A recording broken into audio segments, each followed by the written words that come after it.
Oh, there it is. I told you. We're live. Button.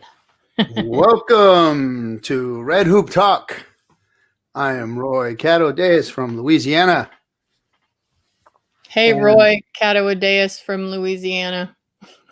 I'm your sister, Shannon O'Loughlin, Choctaw from Oklahoma, and coming to you from Oklahoma. I don't know why I wanted to do that. Coming to you from the lands of the Piscataway people, now unfortunately known as Maryland. Hey, behind me, do you see I changed my pick behind me? Do you know what that is? I see that. Do you know what that is? Come on, you're Caddo. It's a mound. Know. It is. It's a mound. It's Nanawaya in Choctaw in Mississippi. It's the origin mound of the Choctaw people. So, Roy, how's your week been? It's been better. I know I missed last week because I lost my cattle grandmother, and it's been hard on the family, hard on my 92-year-old grandfather. They were married for 66 and a half years. So he's having a really hard time with it, Yeah. But been a rough year for us, that's for sure. It's kind of the family. She's been in bed for a few years, 4 years now. So it's been rough on all of us. So blessing in a way, but she's transitioned, and tomorrow we have our funeral. And not to bring a bummer down on the show, but I wanted to thank everybody for all the kind words last week. I heard that a lot of people were in the chat room sending their wishes to us, so we appreciate that. Our family does. So thank you. Yes. And then other than that, all kinds of other stuff too. New job getting ready to happen here. Roy has a new job. Yes, we're so happy for Roy that it's not in Indian country, but it's here local in California. So I'm not going to be flying around all over the place anymore, and it's a good position. So I'm going to make it real easy for me to make sure I make the show on Sundays. So yes, glad about that. What about you, Shannon? What have you been up to this week, the last 2 weeks since I've been gone? I don't know. Let's see. Maybe someone has something to say about it. Look at that. Jose, hey there. Congratulations on a successful Nagpra conference. Yes, we got 3 days of all virtual conference. It was really, really good. We had 720, I think, registered attendees. Nice. So it was like, normally with an in-person conference, we might have 200. So to be able to reach that many people because we were all virtual was really great. And there was so much participation and just a lot of good stuff going on. But also meaning that we've got a lot of work to follow up on. It's one thing to educate people about what repatriation is and why it's so important.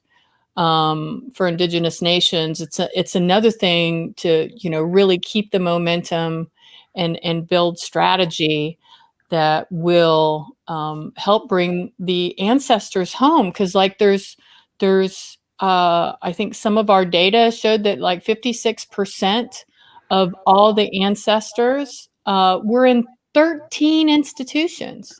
So that's there's about 122,000 ancestors that we know about. And more than half of them are just in 13 institutions. That's ridiculous. It's absolutely ridiculous. So we're going to go after each one of those institutions and let's see. Narrows it down to you so you can target it. That's good. I mean, it's not good, but it's good that it's that concentrated, so maybe some work can be done. Yeah. I'm really excited, and it's just really pulled a lot of people together, and has educated folks about this issue who didn't really understand it, and so I was really happy. I hope folks that are watching tonight got a chance to participate in it, or watch it. I know we had a few people that got scholarships from our chat room who were able to attend. So I'm really grateful for that. Did I hear a cat? Ain't no cat over here. No, I was kidding because I know that was your dog. Wasn't that your dog? I didn't hear it. Was there a dog? Oh, maybe it was. I got a Chihuahua, so yeah, that's probably what it was. My Chihuahua. She just that pitch. I probably can't hear that pitch no more. Is what it is. I'm getting too old. So. Yes, you're just way too old. So, but congratulations, and I'm proud of you because you've been working on this, on having this type of success for a long time. So, I mean, you and I have been talking about this since, you know, back when the act was passed in '94. I mean, we had a lot of in '90. So this is its 30th Nagpra's 30th anniversary, and I remember. I swear, I feel like it was at the beach. So this is when I lived in California out there, was going to Cal State Long Beach. And I feel like there was a bunch of us at the beach and you brought me all these documents and you started here. Yeah, we were at a bonfire with all the college folks there at Long Beach. Yeah. I was trying to snag on all of your college friends. Oh, my friends, yes, you were. You did. And I was successful with a few. And you were very successful with a few, not all, but a few. And those papers that you were giving me, I think were the American Indian Religious Freedoms Act and Nagpra. And you were like, Shannon, we've got to do something. Read this. Tell me what it means. And I'm like, I don't know. Because what was strange is at the time I actually worked at a law university. I just worked in the copy room. I was like a minimum wage guy working in the copy room, and but I had access to their library. They let me go into the law library, so I was pulling all of that stuff out of the law library and photocopying it and bringing it back to you. And I'm like, what is this shit? You know. That's cool. But all these years later, and now here you are doing work. So I'm proud of you. Good job. Good job.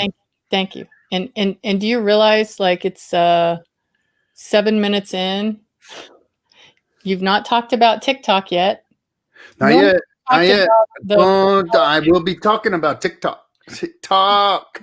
Or politics. You haven't talked about politics at all. Well, that brings me to something I wanted to talk to everybody about. So 2 weeks ago, I exposed Shannon's front lawn and let everybody know that she had all those lawn signs, and she ran out of room. No more room for lawn signs.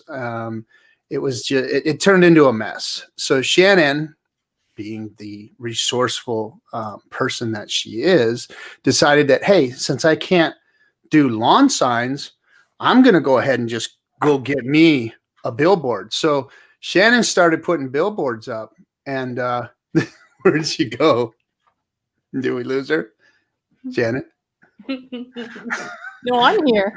So she put this billboard up, and so she started buying them instead. So her lawn's all filled up. So now she's buying billboards. Shannon, you have gone overboard on this thing. I don't know why you just insist on doing so much harm to the president. I'm sorry, but I gotta blow your bullshit away.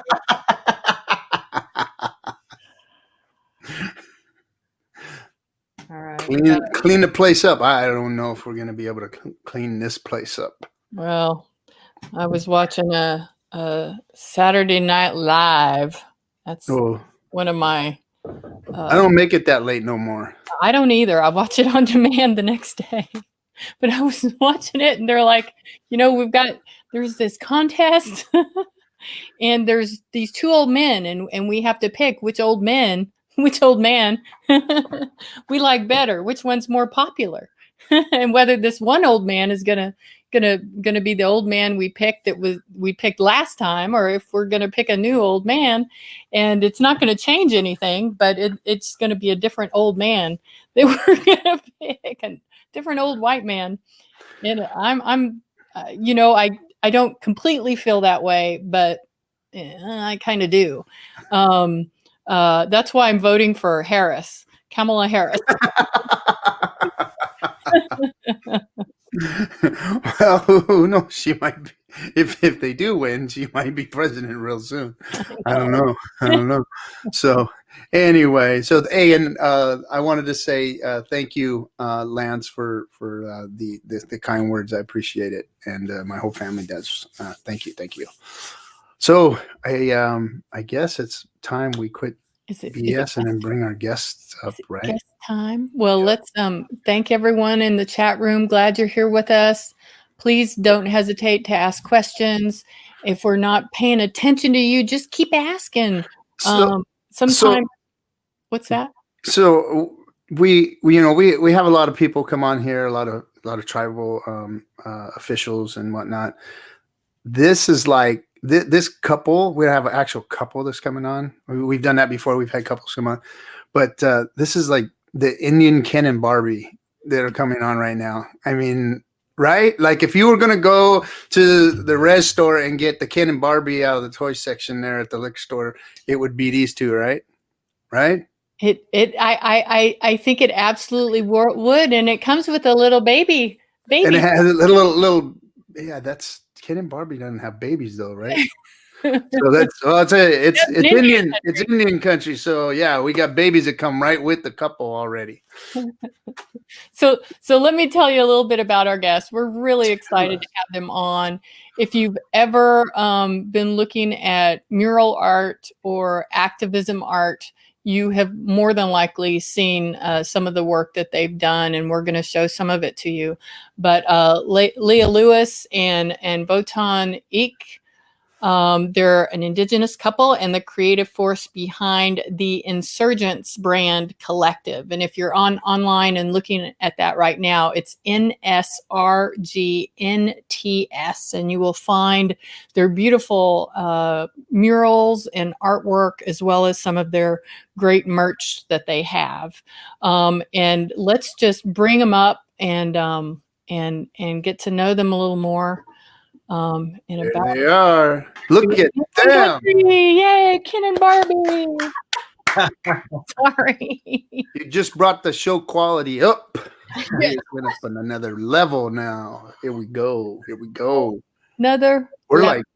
like we could be TikTok famous now. All we got to do is just do a little dance or something. It's like, Well, first you're gonna have to dance, Roy. And oh, you know I can. You know I can. You know they don't have no trouble with that.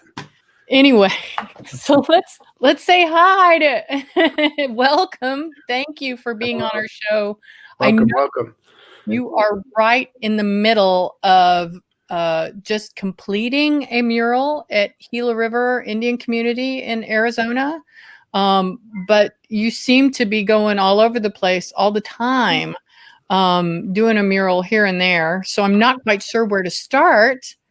So let's do this. What do you think, Roy? Why don't you both kind of tell us a little bit about who you are, where you come from, and then we'll get into this great work that you all do together.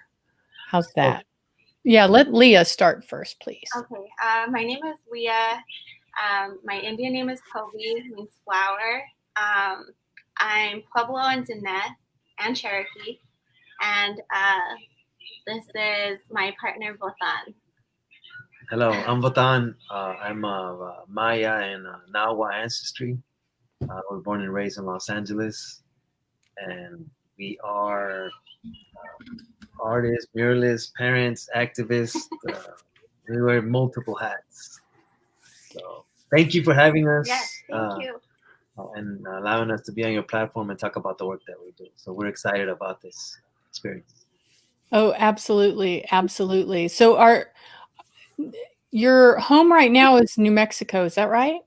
Yeah, we live in Albuquerque. And then your Insurgents, doesn't it have a Los Angeles kind of space? Yeah, so we started a brand about 20 years ago. It was inspired by the Zapatista uprising that took place in 1994 in Chiapas, Mexico. Mm-hmm. So we were inspired by their ideology, their philosophy, but also their perspective on how to live in this world in a multi-dimensional world where they were, I believe, ahead of their time, and they were able to coexist and allow for change to naturally occur by embracing change into their communities. And they collectively came together with different Mayan communities, and then rose up against the Mexican government for invading their territory during the whole Nafta, the free trade agreement that occurred, I believe, in 1994, which changed the Mexican Constitution to where I believe it was Article 27, if I'm not mistaken, that stated that before NAFTA came into effect, uh, whoever worked the land physically, like, crops and all that, owned the land. But then when NAFTA came into effect, it was going to require for people to have titles and deeds for the land. And as indigenous people, that's not something that is common within our communities. So basically, it put indigenous people in a situation where they were going to be working this land that no longer belonged to them. So it was land theft, basically. And that's why there was an uprising. Yeah. And I'm sure most people either don't remember or never knew that that was a part of NAFTA. Yeah. And thinking back to what I was doing back then, I remember people talking about it, but I didn't really fully understand the issue. Roy, do you remember? I vaguely remember, because they kept that part of the whole thing. There wasn't as much media back then as there is today. So there was like a newspaper article on the back page somewhere, or if you listen to very progressive radio stations, you might have heard about it. I remember the Zapatista uprising and all of those things that were going on at the time.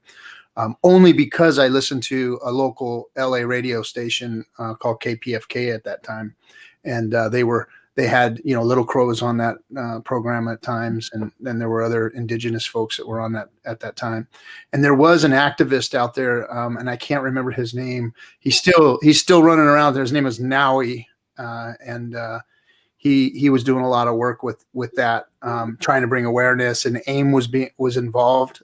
So I went to some AIM meetings that were involved with Naui and they were talking about that issue. But it was it's not like today. You can't just click on a link and boom, you can like dig into it and research a subject for hours and hours and hours. Back then it was like you just got a glimpse of it, and if mainstream media wasn't talking about it, you really didn't hear anything else about it. Right. So it's today's a different time. It's really cool. It's really cool. But Votan, you all heard about it, and so what did you do in response?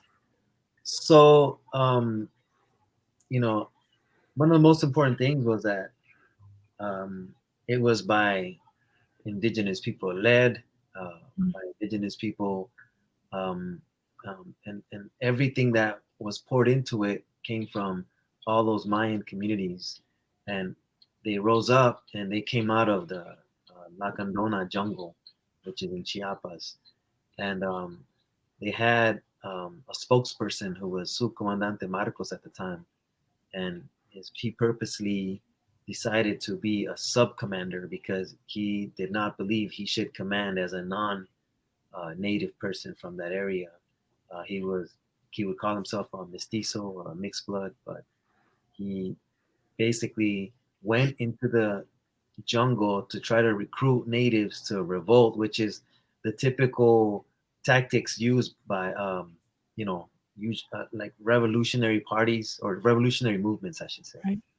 In Central and South America, where they would go and isolate themselves and then involve communities to revolt against governments, to try to overthrow governments. Well, in this case, the indigenous people in that area changed him and changed the movement, so that revolution was no longer a socialist influence revolution.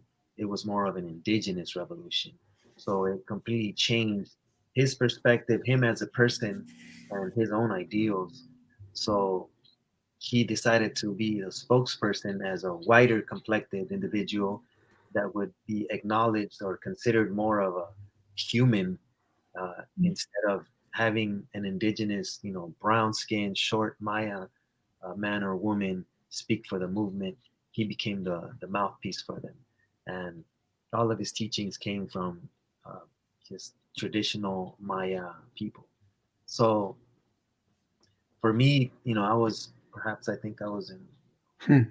early 20s maybe when that took place. So it made me realize that the way that the Zapatistas think and thought at that time was revolutionary, more revolutionary than revolutions that I had heard of. I grew up in Los Angeles. My brother was in the Revolutionary Communist Party. So I was still a kid during that time. So they had us go and write slogans up because we were graffiti artists. So we'd go up, write slogans for them. They'd give us spray cans and stuff. And they created like a small little revolutionary brigade. And, we were the artists for that. But as I became an adult, I couldn't really bring myself to be considered or call myself a communist or adopt all the ideals. There was a lot of things that I thought were good and interesting, just like capitalism and any other society.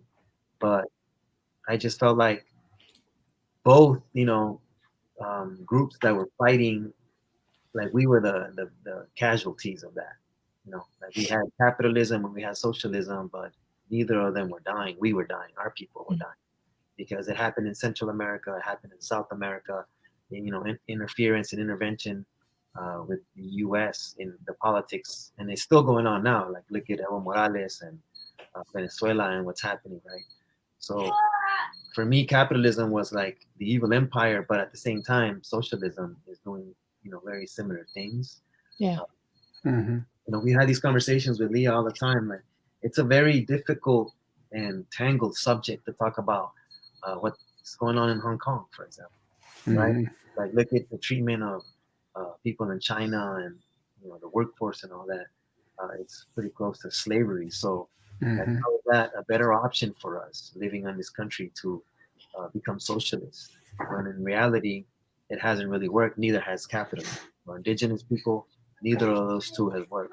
So indigenous, movements is what actually has worked for us because it's a whole different way of looking at this apparatus that we're living in and try to get for it to be able to benefit all of us.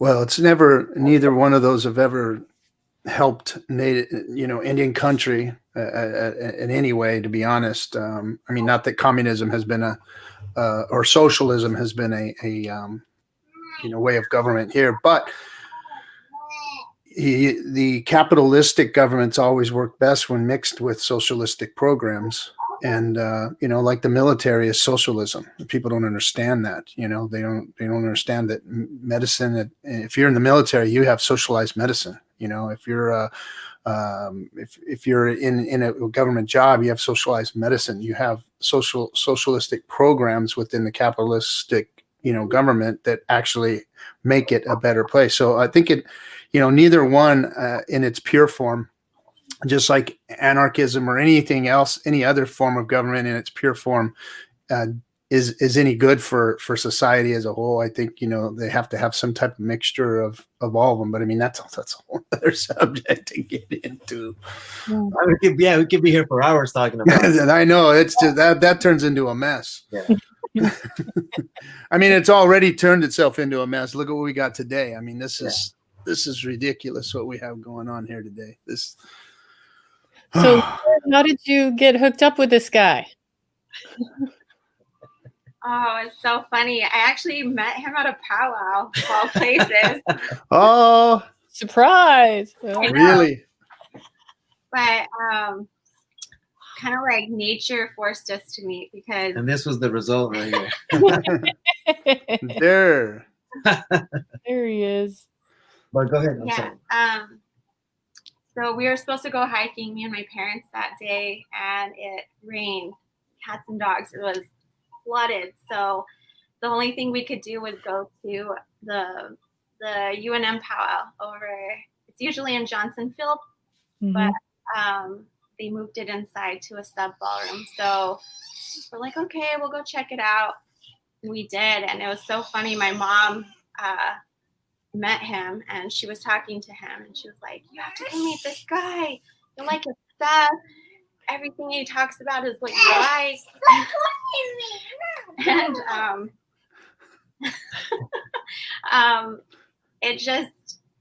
we just started talking, right? Like, we just over I think time. we like, I guess, like, had very similar principles, ideals, and it took a while for us to like start talking.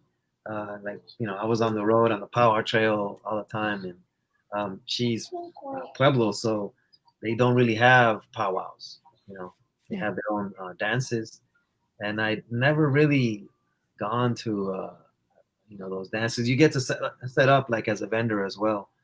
So I started to go in that direction more often to the Southwest, and we eventually met up, and you know, one thing led to another, and basically here we are. So she has an artistic background as well, so it's allowed us to evolve in a different direction, which I think is very important, because for the most part it was just me doing it at first with my male-minded consciousness, and she brought her feminine side to things, which I think is really important, and it's allowed me to explore other artistic perspectives besides my own. So you can tell them about some of the things that you.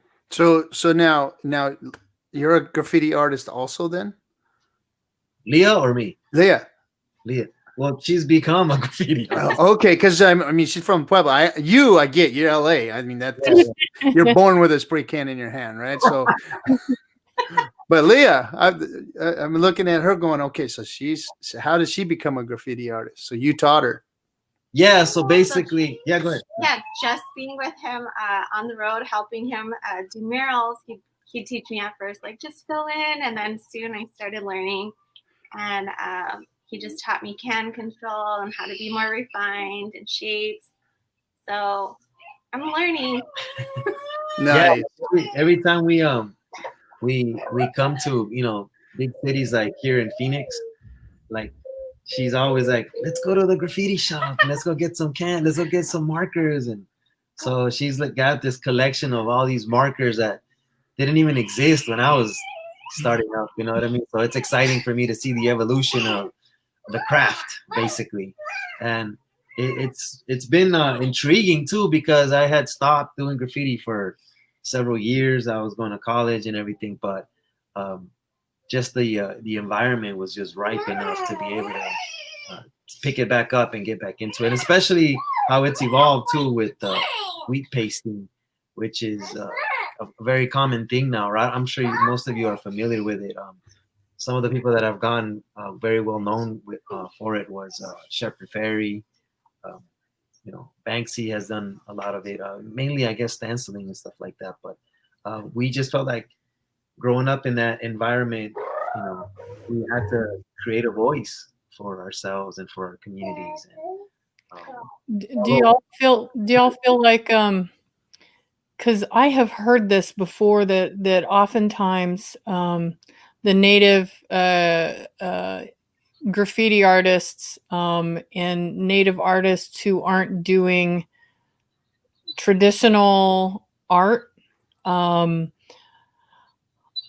are not held to the same esteem, or not given the type of gratitude or funding or other things that maybe traditional native artists are. Do you great question. experience that? And I'm not saying that to create controversy or anything, no. but it just. But yeah. Royce. You know, this is funny that you asked this, because like my generation is the newer generation of the techniques and art styles, right? And methods. And Leah's mother's generation is the traditionalist art. Yeah. So we've had this conversation multiple times. So Leah has been part of Indian market for like since she was a baby, right? I was born, yeah. Yeah. So she's actually a witness to that evolution, right? Mm-hmm. I mean, I think there's definitely they're so different now. Like the buyers are completely different from my mom's generation to the buyers seeking out our work now. Like she does traditional pottery, and so she has her own set of buyers, you know, and they're probably not as interested in our type of art. They're more interested in the romanticized native artwork, you know. But I think like with our art, we made an agreement that we are going to do what we like to do, and we're not going to feel confined within staying like in this little box, you know, of what Indian country would expect us to do or paint. So we basically just do what we feel is needed, and also like tries to stay within integrity and go based off of that. I also think, you know, from my own, you want to look for that. So like from my own experience, like I've tied in some of the traditional things that I've seen in the past, like traditional patterns. And usually when like we do murals, for example, we use a lot of the traditional imagery patterns that are from that particular community to, you know, not lose touch with that traditional aspect of these communities, right? But as for me personally, I'm not enrolled in any tribe, so there is quite a few opportunities that I've not been able to take because I'm not enrolled, and you know, because our tribe's not federally recognized by this government. Leah is, but at the same time, like I think that some of the art that we do is not yet considered art. It's not appreciated like that. And that's just part of the evolution of art. It's going to keep evolving, and then people like myself and my generation will be in those, you know, positions or places where they'll be able to change and determine what is now art. You know what I mean? So I think that's what's important, that it's going to continue to evolve. And like Leah was saying, like some of these customers that are purchasing her mom's pieces, like that's a generation that is phasing out. So that's all gonna have to change. I've seen some of the artists in Indian market too that now use very similar techniques and styles to what we do, and they've had access to that audience, and you know they might be struggling to be able to get their point across through that type of art. But it's gonna change, and there's nothing that can stop it from happening. Luckily for myself and Leah, we've been able to survive off of doing murals and merchandise, but also too we've sold pieces that would be considered fine art, not as much really, but it's mainly been murals and merchandise, and it continues to grow and evolve. So we can make it, you know, paint a mural and then we turn it into merchandise. So it continues to grow to the point where we find innovative ways to make a living. So Yeah. Well, let's. Can I bring up the Gila River? To bring that up.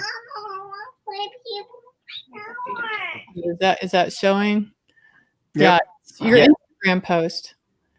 So that is a piece that we are about to finish with Bunky Echo Hawk, who's from the Pawnee and Yakama Nation.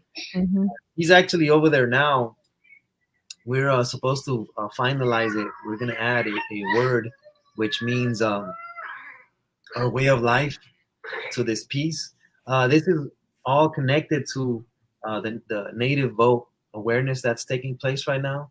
And we were hired to come out here and do 2 different murals to lend a voice to native folks during this election.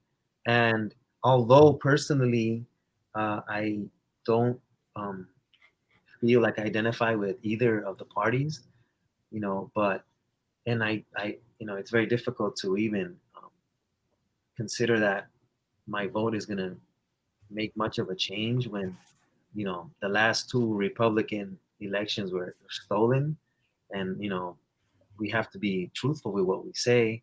You know, the electoral college has been choosing for us, and I don't think that's truly a democratic thing to do. But that's a whole other subject as well. So we're here to support, you know, Native people who want to get involved politically, and I would vote for that. You know, I would vote, like, if it's local or state, for example. We have an influence and can change that, and we support that. Um, but the presidential thing is a whole other ball game. So we're here to support any way that empowers our communities. So these pieces are basically built around uh, the traditional people here and their stories, and it just reflects and depicts their communities. And I think it's much more than just a vote and, you know, an election and these 4 years that are going to come and go. It's more of a timeless piece that's going to represent this community and kind of narrate the story of what's happening in this community. So a lot of imagery perhaps doesn't necessarily reflect any, you know, stance or you know, political view. It represents more of an iconic story. For example, the elder shown in this picture, his name's Chief Azul. He was the last traditional chief of the Gila River people.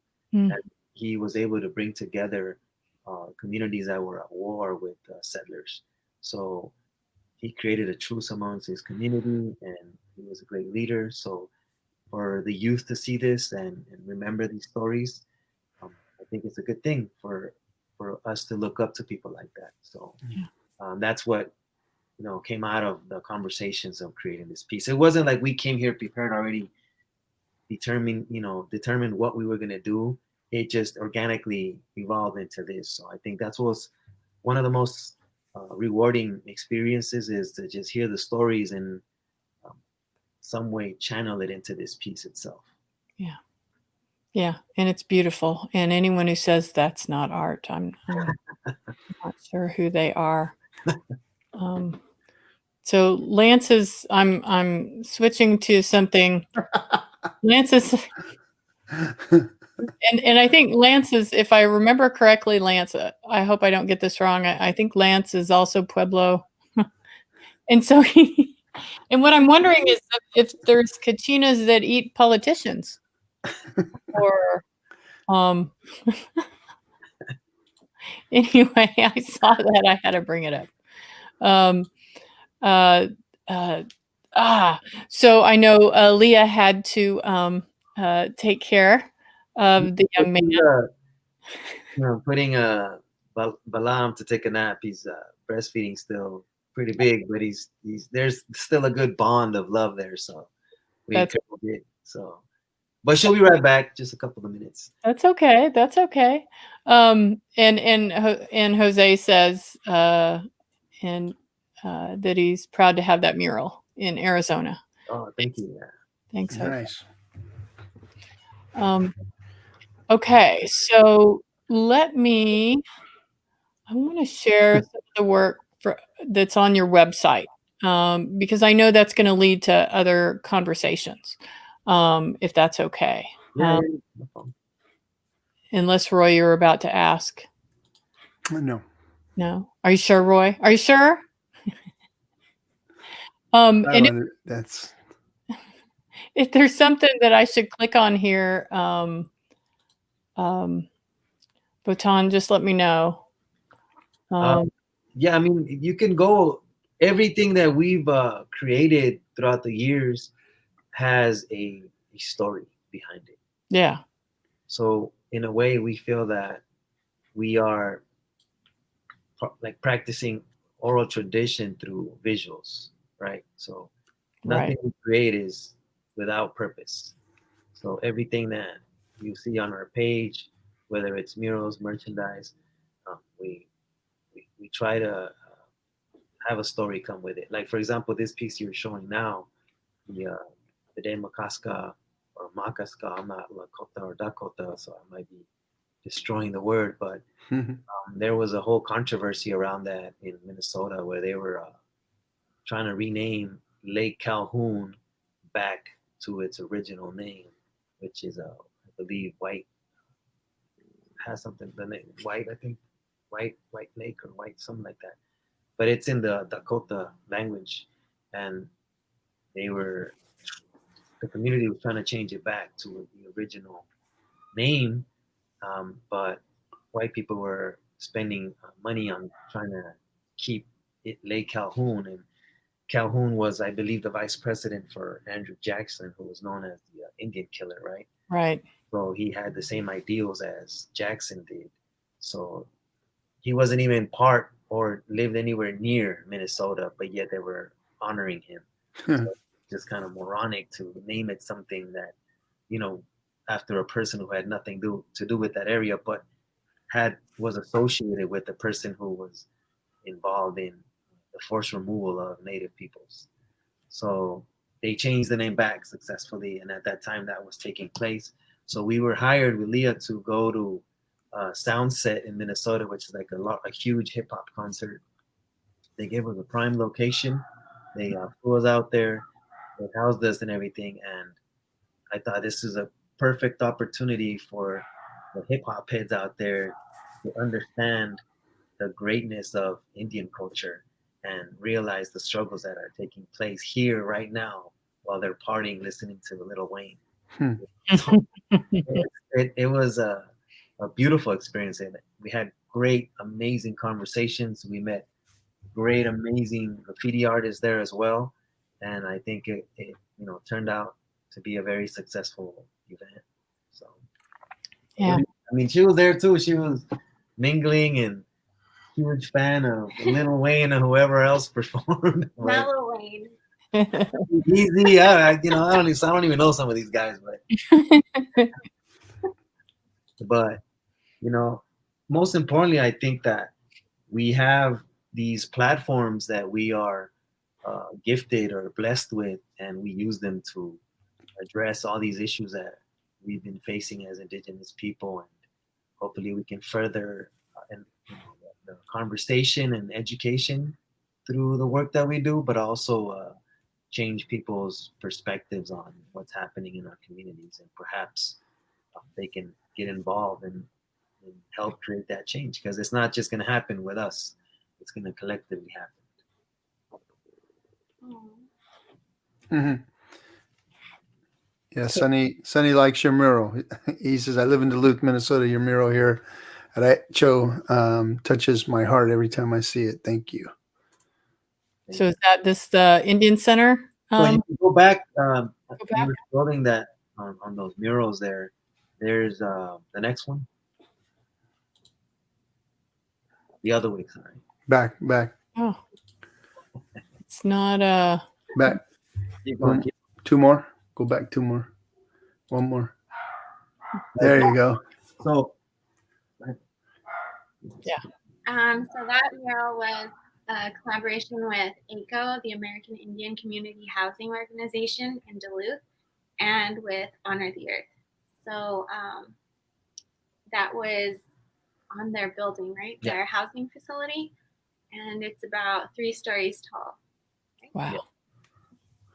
Yeah, you have a great picture on your website, if I can find it, of this, and it's from a drone shot from the top. Far away, yeah. So you can kind of see the magnitude of it. It's enormous. Here it is, right here. To see how it. Maybe if you click on it, it might. In the top right corner, that's going to be Lake Superior. Okay. Wow. Yeah, there was so much that came from this mural, like stories, so many stories, because this picture, this image actually represents the missing and murdered Indigenous women, right, and the water protector. So the story behind this piece is it represented, the victims that suffer at the hands of big oil and extraction and all that. But then also the resistance, the aspect of resistance, which were the water protectors from Standing Rock. And we had conversations with Winona LaDuke from Honor the Earth to create something where it would last for years to come and represent that movement that took place at that time. And she's like, I want to have a water protector that doesn't get shot down by rubber bullets or sprayed with, Hmm. you know, water cannons. So this is a way of being or creating art of resistance Yeah. that no one's gonna get hurt. You know what I mean? So, and it's still gonna be able to prolong that message. And this is the design that we came up with. And she's dressed up traditionally, uh, the Ojibwe floral style. The red bandana, was symbolic in many ways.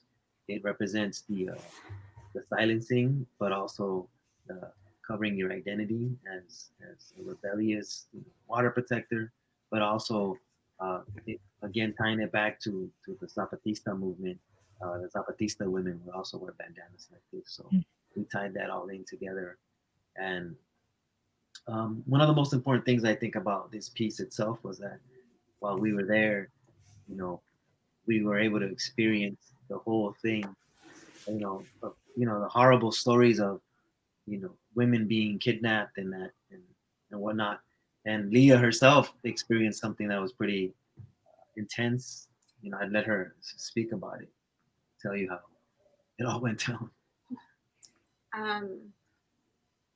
Right away when we got there, people were letting us know to stay together at night. I think that was more for me. And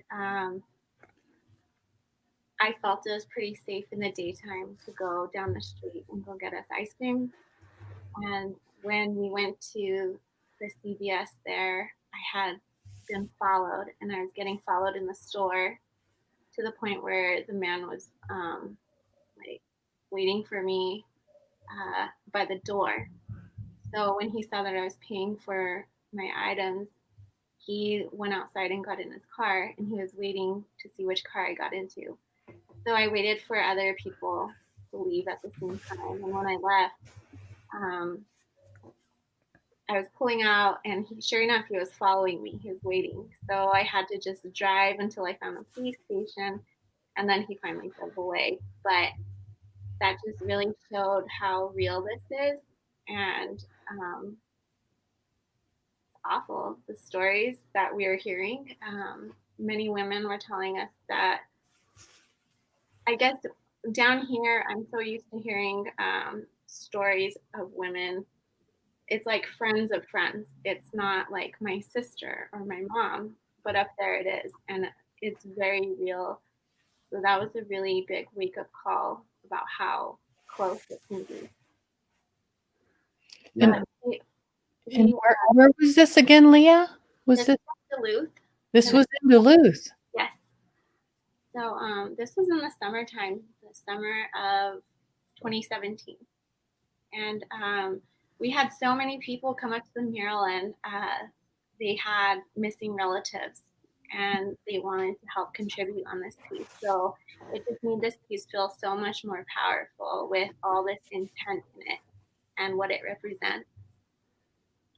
And also too, most importantly, I think that the relationships we were able to build with the community there, that are really strong bonds, where every year we go up there at least once or twice and visit and continue to contribute or help in whichever way possible to further again the conversation, and perhaps even create new projects that can address different things.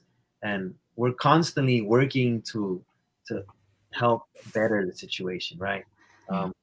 Not just the issue of missing and murdered Indigenous women, but also local politics that are happening there. People are trying to change and create better housing for homeless folks. Like Duluth is not that big of a city, and there's about 7 reservations around it that are, I believe, all Ojibwe, and the population is 50% native of homeless people. It's like 50% homeless people, 50% of homeless people there are native. So that's a huge problem, where they're not 50% of the population in Duluth. They're probably like 5 to 10% of the population, but yet they are 50% of the homeless population. And those demographics are very similar to, Albuquerque. or Phoenix, I'm pretty sure, where a great majority of the homeless population is always Native people. So we felt we needed to try to change that in perhaps a very small impact, but it can resonate and change and allow for things to change, right? So Yeah. we recently started, well, not recently, but at the beginning of the pandemic, we started doing mutual aid work to where we were using our own funds to give back to homeless folks. You know, the first thing we realized was that during this pandemic, the people who are going to be at the bottom of the totem pole were going to be Native peoples, homeless Native people, right? So who was going to service and take care of them? Nobody was, because everybody was going to fear that they were infected with COVID-19. Right. So we decided to use some of our own funds to, put these packages together of snacks and PPE and go out there and hand them out to homeless folks so that they can feel that they're, part of the community. They're human beings as well. And then, Leah was able to make or establish communication with one of her relatives, and then she and him decided that we should take it further, a step further, and service some of the reservations that were close to Albuquerque. So tell them about what happened with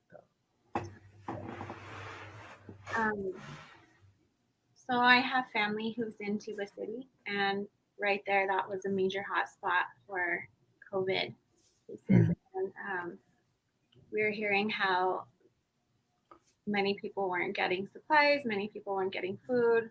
It was just really rough. I think there's only 13 grocery stores on the whole Navajo Nation, and the Navajo Nation is in multiple states. So there was massive shortages. And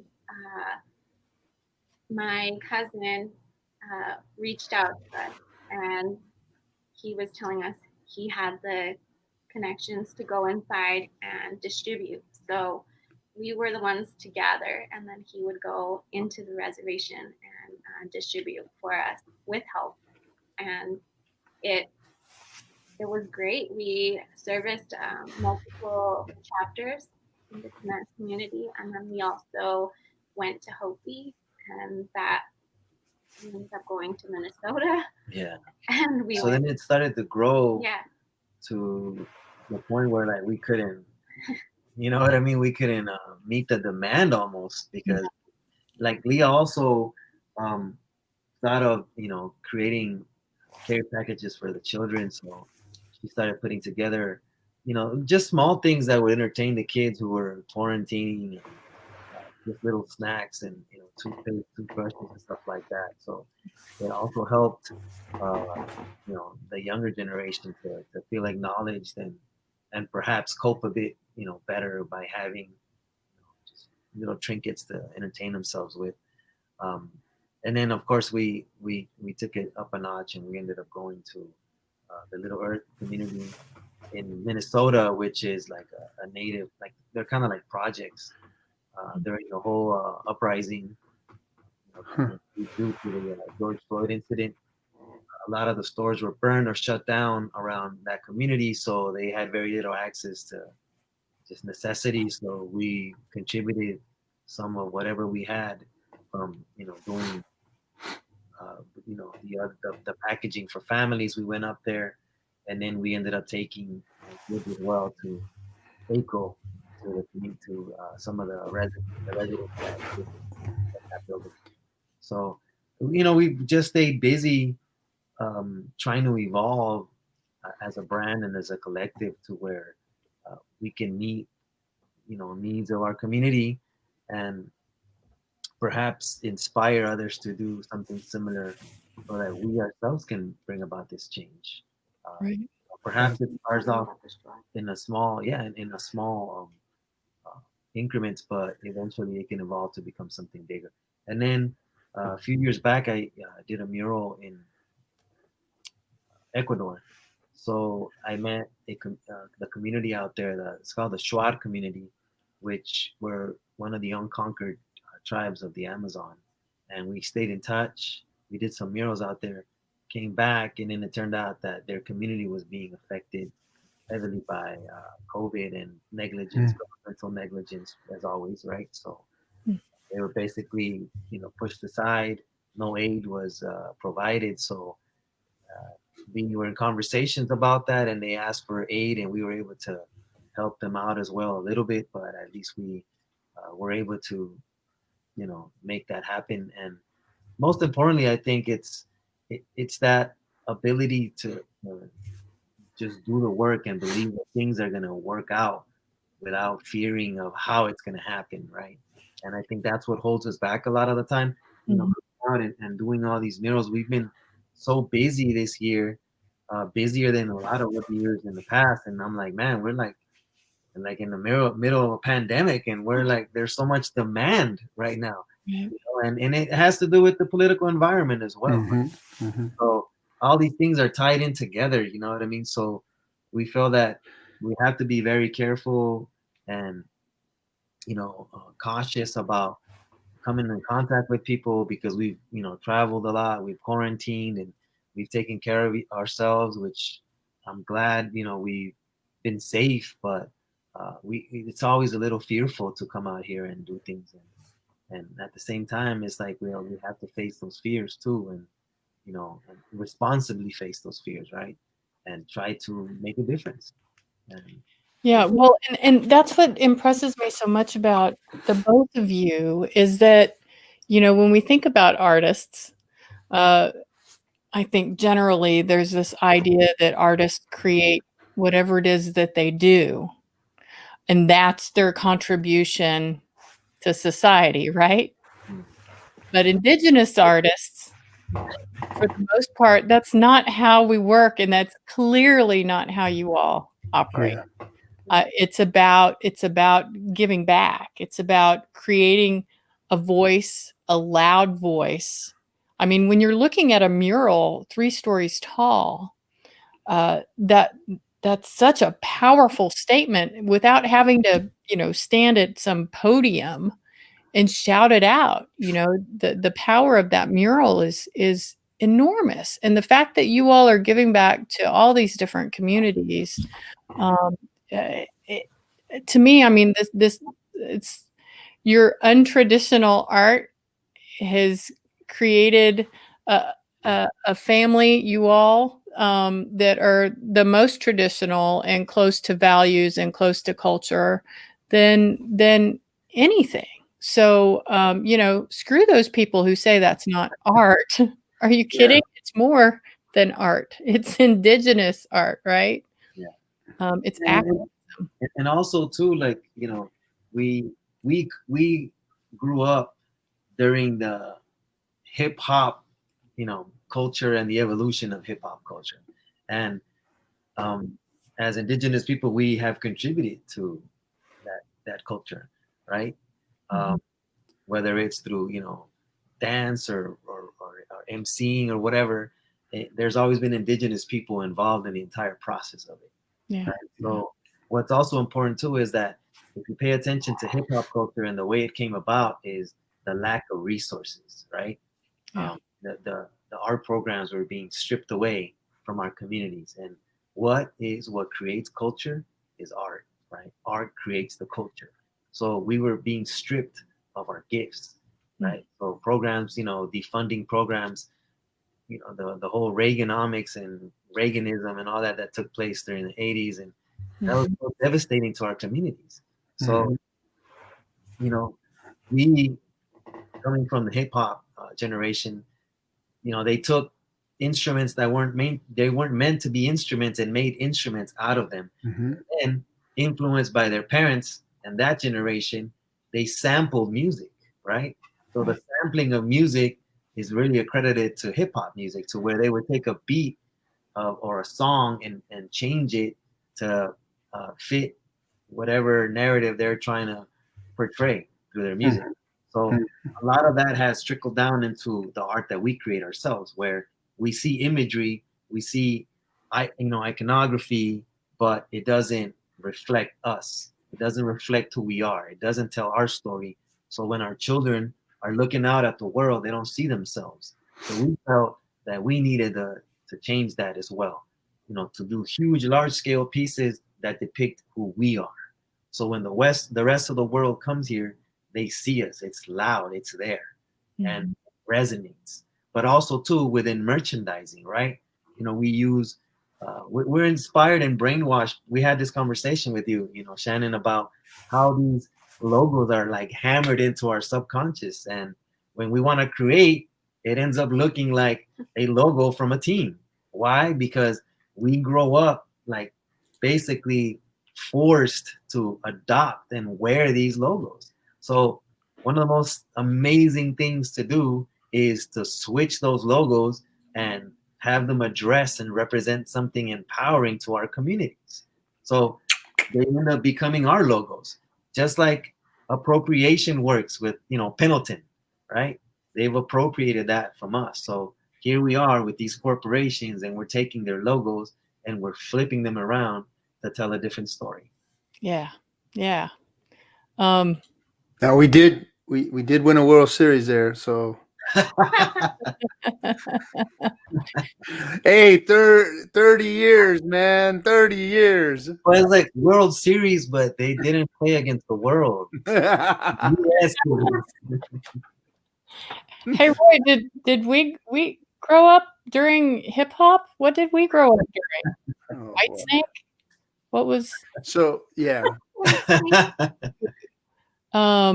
Casey? I was in LA too, but I was in a different scene back then. I was from when we started the punk rock movement back then, and that was like the anti-establishment music at the time. Hip hop was very, very young. This was in the 70s and the early 80s. God, I'm old. But down in Venice, we had our the culture was a mix of these bands and Indian cultured people down there at the time. So you get this in LA. It's a hodgepodge of everybody, but the anti-establishment movement music back then was that. But hip hop was very young. It was just starting to come out, and if you listen to the early hip hop, you wouldn't call it hip hop today because it was like, whoa, that's some weird stuff there, man. But I like what you were saying is, out of lack, Indigenous people have been able to create from everything. I mean, you name it. Our cultures are from lack. Like our food, for instance. My grandmother was an amazing cook. They're from Louisiana. They grew up in Texarkana, Texas, Louisiana. And so the food down there is this Tex-Mex, Indian, Mexican, whatever they can get when they were poor to make this food. So for instance, the menudo was made. My grandma told me that her mom would send her and her sisters to the meat market, and they couldn't afford meat back. This is during the Depression. And they couldn't afford meat, so they'd go to the back of the store, and the guy would, hand them the stomach and the intestines and all those things. So the tripitas and the menudo and all that stuff was made from the stuff that they were throwing out the back door, and they'd gather it up and take it home, and they'd cook that. So in art and in food and all these things they may do. And now today you can't go get a bowl of menudo for under like $13. I mean, it's like, it's crazy. Now it's a delicacy, right? Yeah. So, but all of these things were created from lack because of the ingenuity of Native people, and you guys are doing it too with art. So that's good.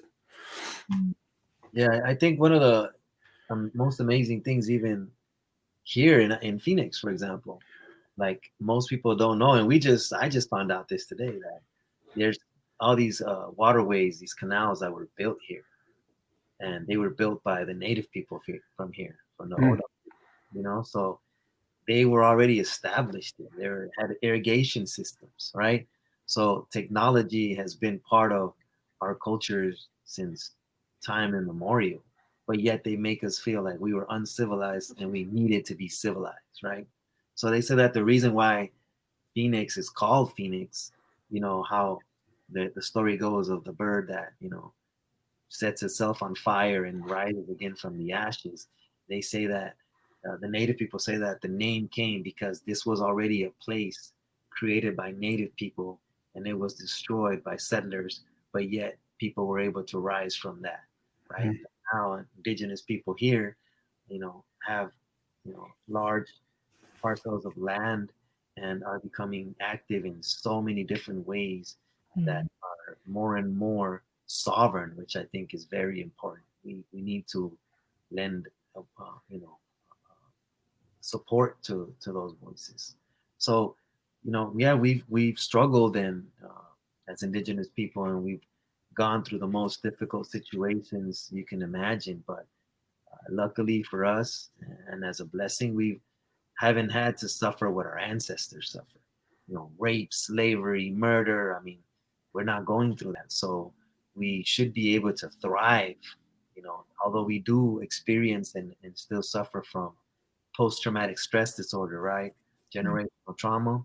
Yeah. We should still be able to thrive and teach our kids that they no longer have to carry that burden and that experience. Like, they can do okay without that suffering.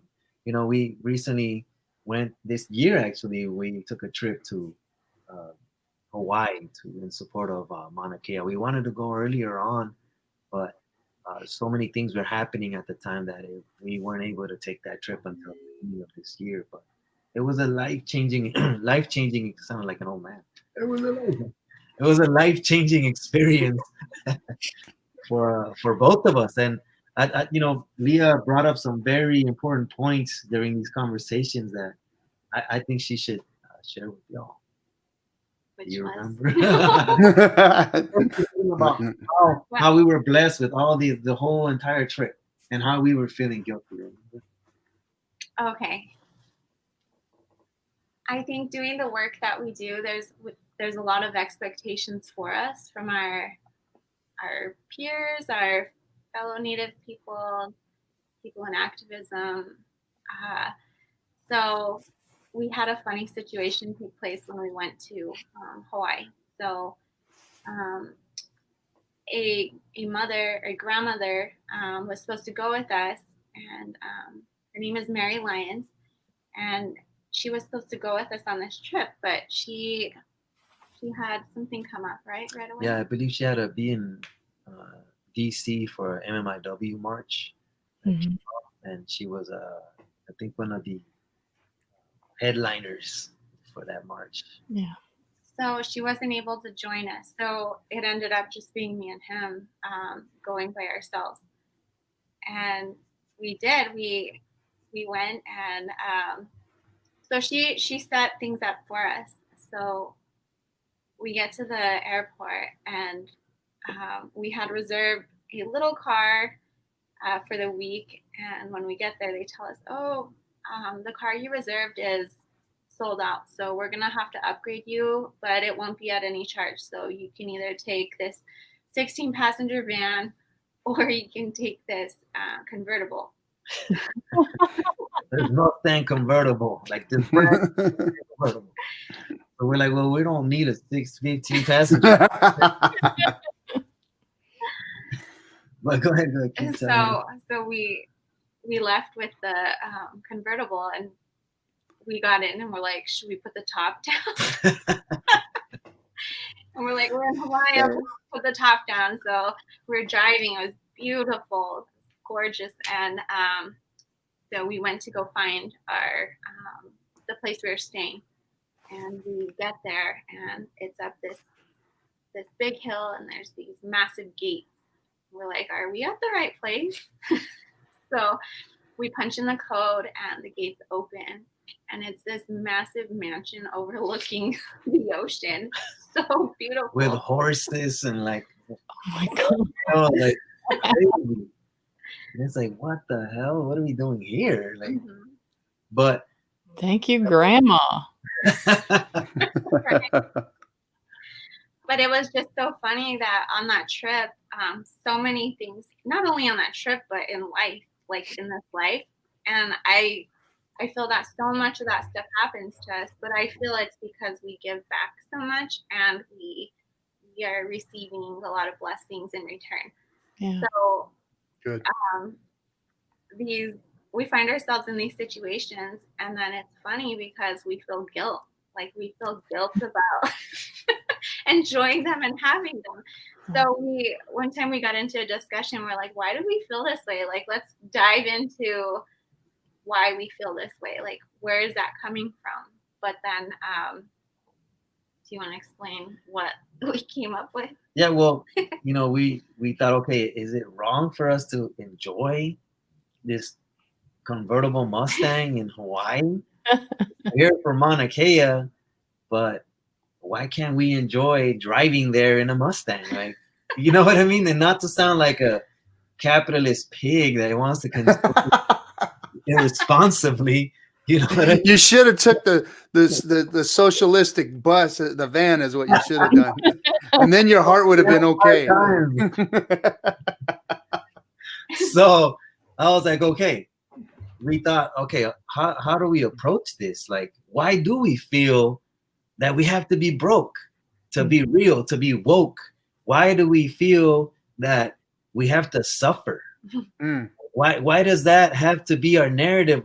Generation after generation, my mom suffered, my grandma suffered. Why do I have to suffer like that? Exactly. Why do I have to have the cheaper version, the cheapest gas? Why do we have to have limitations? When in reality, this is our homeland. We have to enjoy this. This is our experience. We have to change the narrative. Why do we have to continue to suffer when we don't want to suffer anymore? Right? So people were like, oh, F those people that get upset. You guys should have posted a picture. Like, no, people would have been upset. So in reality, I understand that there is people who perhaps don't have these opportunities at times. And you want to be sensitive to that. But we also have to be able to enjoy the fruits of our labor, that they say, right? And in reality, we don't use our money to buy like just garbage consumer products. Like it goes right back into community. Like we evolve and grow, we fund more projects. And we're not saying that it's wrong to indulge, at times, but for us it's more like we want to indulge more responsibly, but yet still be able to have a nice pair of shoes or have a nice fancy dinner. Why not? And not feel guilty about it, right? Because we came to the conclusion that our ancestors suffered so that we wouldn't suffer. Yeah. Right? So if you're going to call us sellouts because we want to have a nice, meal with wine and, you know what I mean, a top, a nice restaurant, like why can't we have that nice experience? Like we should all be able to have those experiences. And perhaps the more we accept that, the more it comes to us. Because, I went to Dubai a few years back and they were out of control. You know what I mean? Like I was invited with 4 other artists to be part of a artist in residence. And the owner, the person that invited us had like 25 businesses and he was just spoiling us like crazy. And he started telling us like, we are only 10% of the population of UAE, he said, but we are the most blessed.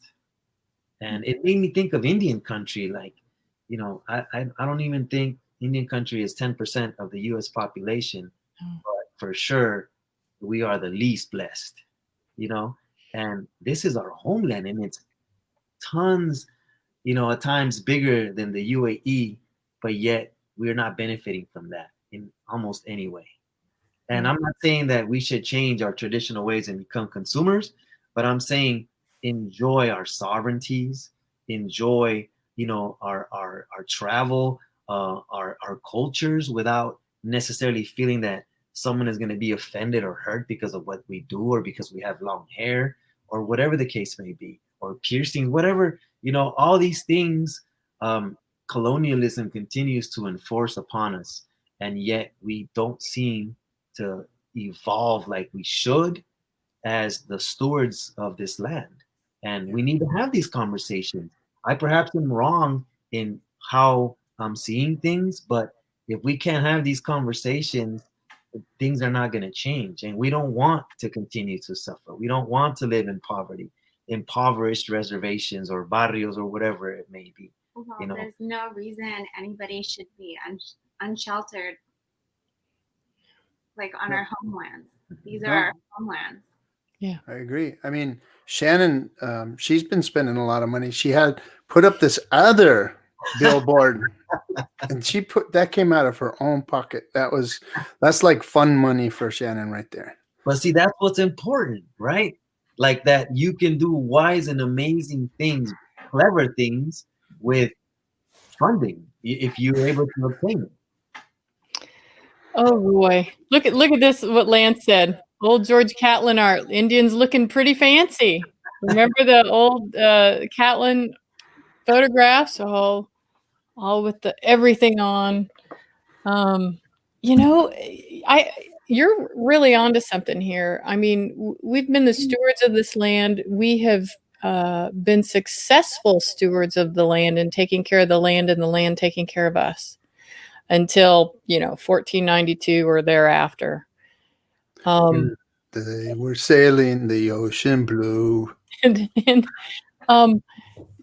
And we still have this mindset. I mean, I remember something similar happened to me in Nevada. I was going to visit a tribe, and they didn't have the car, and I got a Mustang. And I'm like, I've never had a Mustang. I've never driven a Mustang.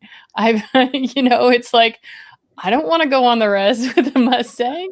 This is just like, it's bad enough I have to introduce myself. Yes, I'm an attorney, or whatever, which has all these connotations.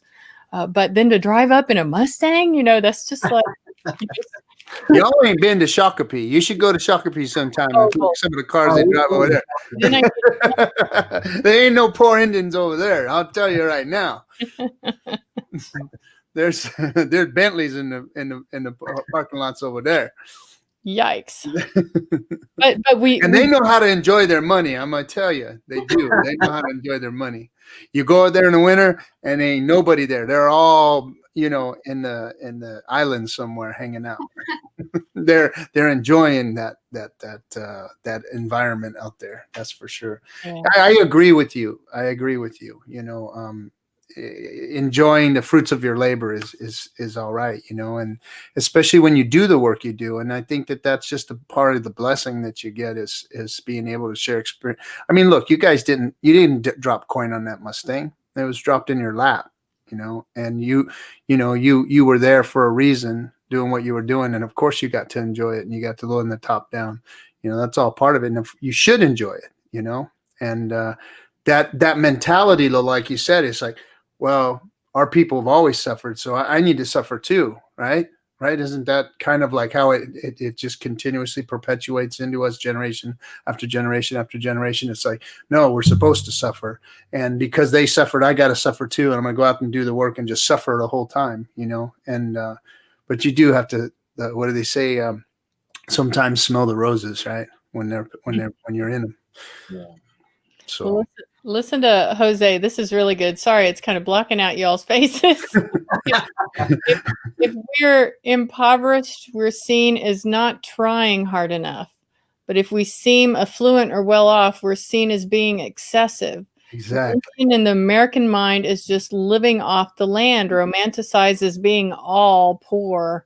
We're not included in the American ideal of the successful or well-to-do. Yeah. You're supposed to be on the res, living on the land and gathering sage and beading necklaces. That's what they want. That's what you're supposed to do, right? You're not supposed to have a good job and go out and enjoy a good meal, or that whole romanticizing what Indian country is supposed to look like has really put everybody in a box.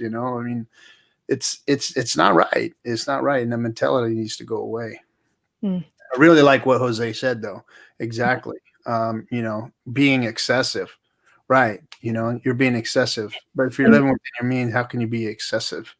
Yeah. But, and what's interesting about, working at a nonprofit is people that want to help Indians, they want that poverty porn.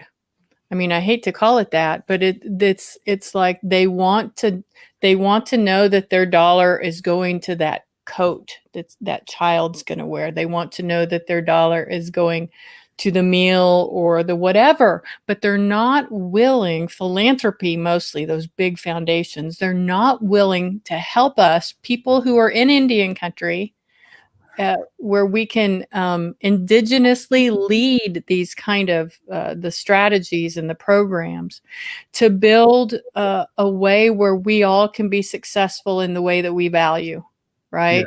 And just throwing coats at us or backpacks at our kids, you know, is just such a to me at this point is kind of a waste of funds. We've got to be creative and be able to look at things and build something that's going to heal us from the historic trauma and guilt and the other things that we have because of colonialism. And you know what's really interesting is that every dollar, like you said, is looked at as coming into Indian country to continue as to help you survive but stay poor. Yeah. You know, but the subsidies and the tax breaks and all that go to those very, very wealthy people in this country, it's okay for them to run around with their $10,000 loafers and $15,000 suits and their fancy cars and their big houses. And nobody says anything about that welfare going there, because there is more welfare going to the top of this country than there is coming down into Indian country or any of the poor neighborhoods in our cities. None of that money compares to what's being given to those folks. And nobody looks at that with any shame. They're all rich they're supposed to be rich, you know, but if it comes down here and for God forbid, you do something with that and turn something into something, then you're looked at as excessive, you know?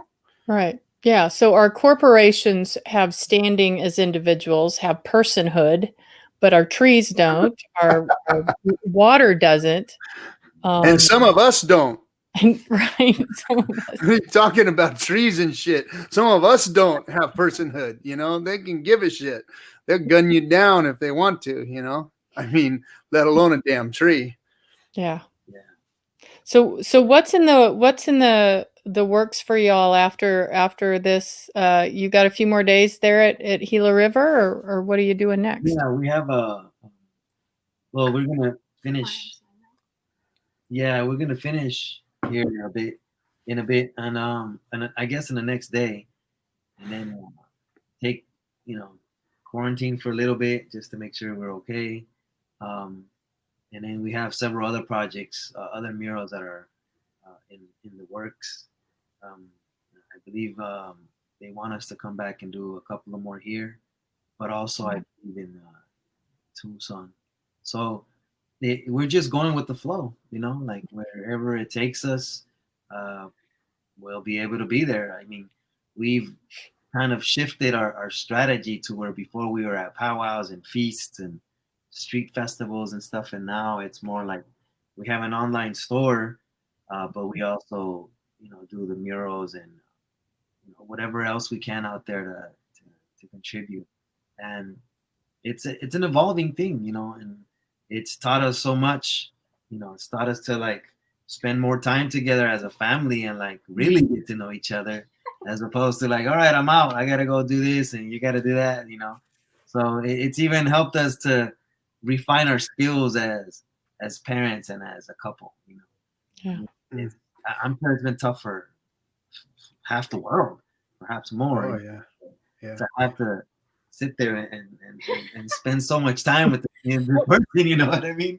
That is, of course, it's it's challenging at times, but I really have appreciated all the time that's brought to us together and like these kids, going bananas and into like thing. Yeah, and having to endure it, grow and not snap, because I got 3 of them and an angry wife. Whew.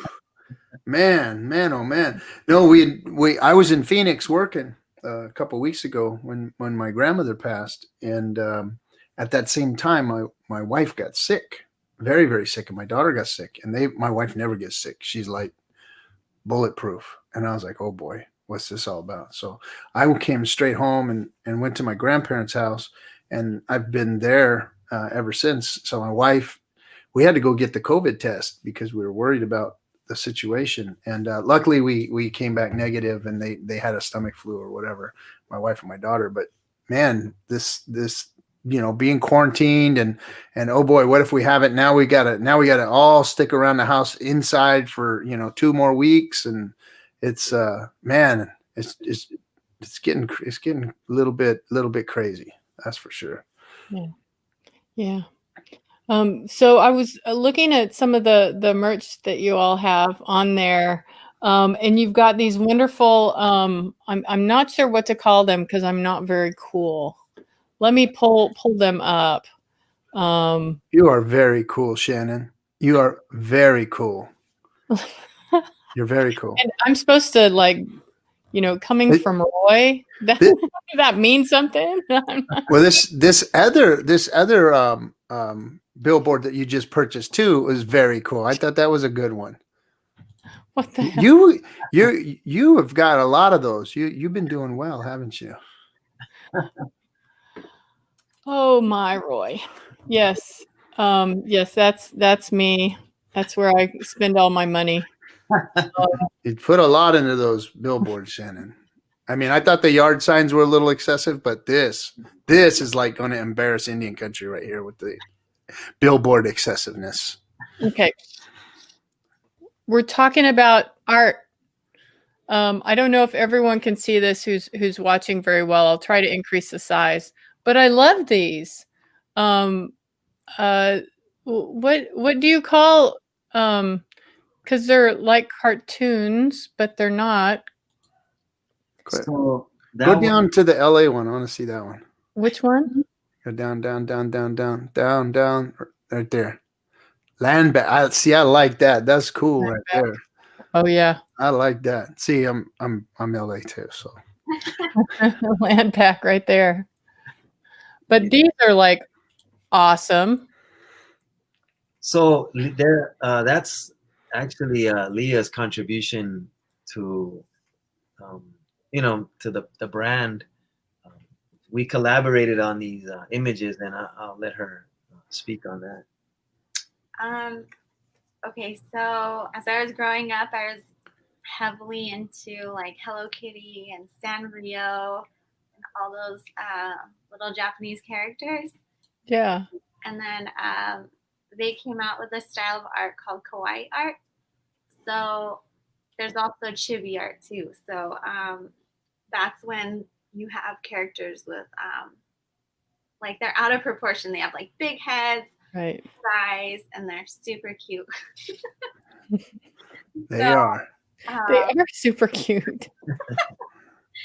So I decided we have 2 boys, and I felt there really wasn't anything out there that they could relate to, like seeing themselves. So I just started making these characters, and together we collaborated on them.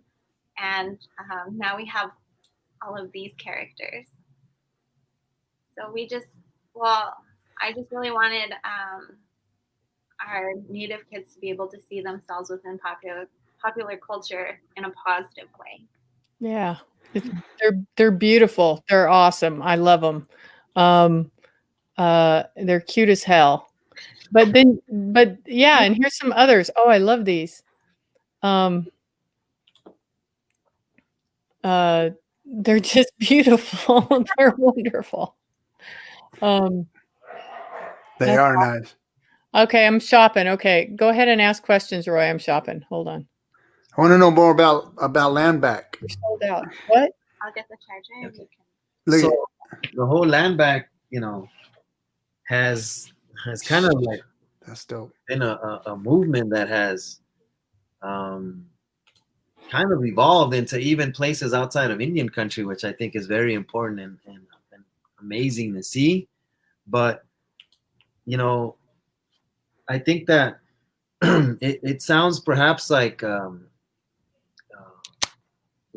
utopic to think that we might be able to fully obtain all of our entire continent back, but I think we can dream big, and Mm-hmm. like getting the land back.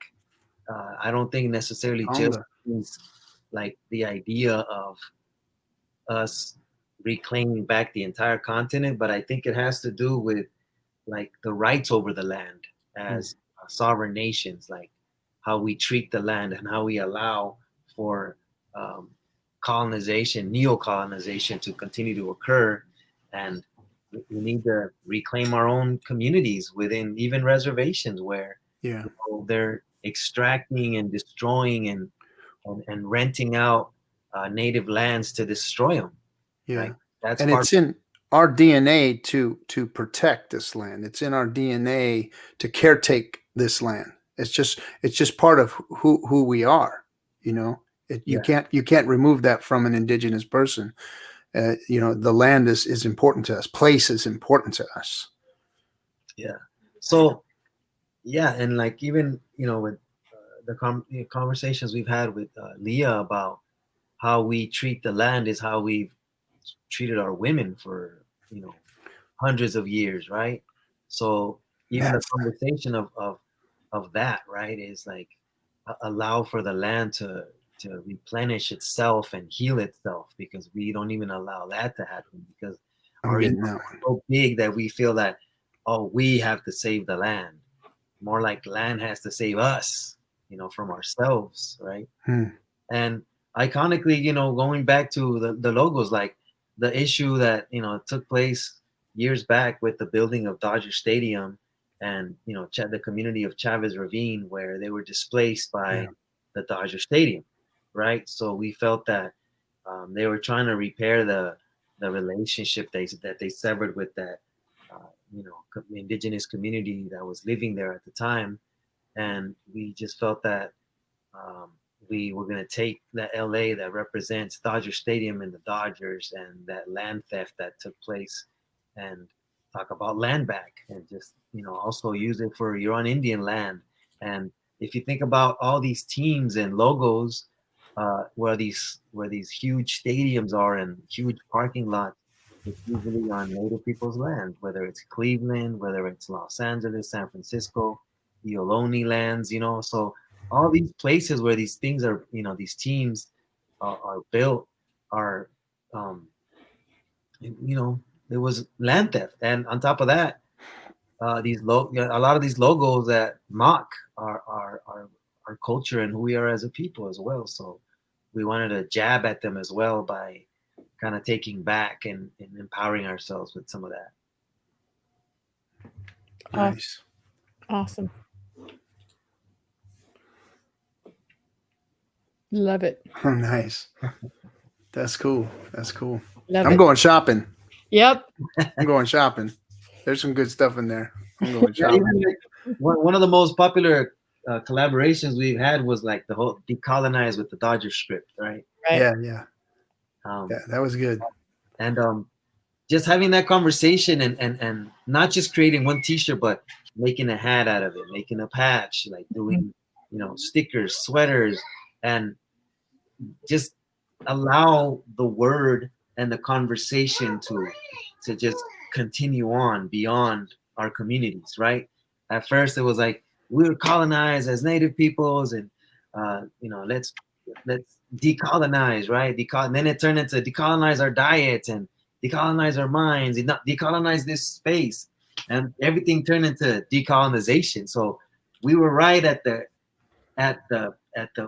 forefront of that, right? And we realized that we have a lot of customers that are Black folks or Asian folks that come from nations that were also colonized. So they can completely relate to that experience, which I think is amazing, because we continuously want to build those bridges with other communities of color, and even with allies.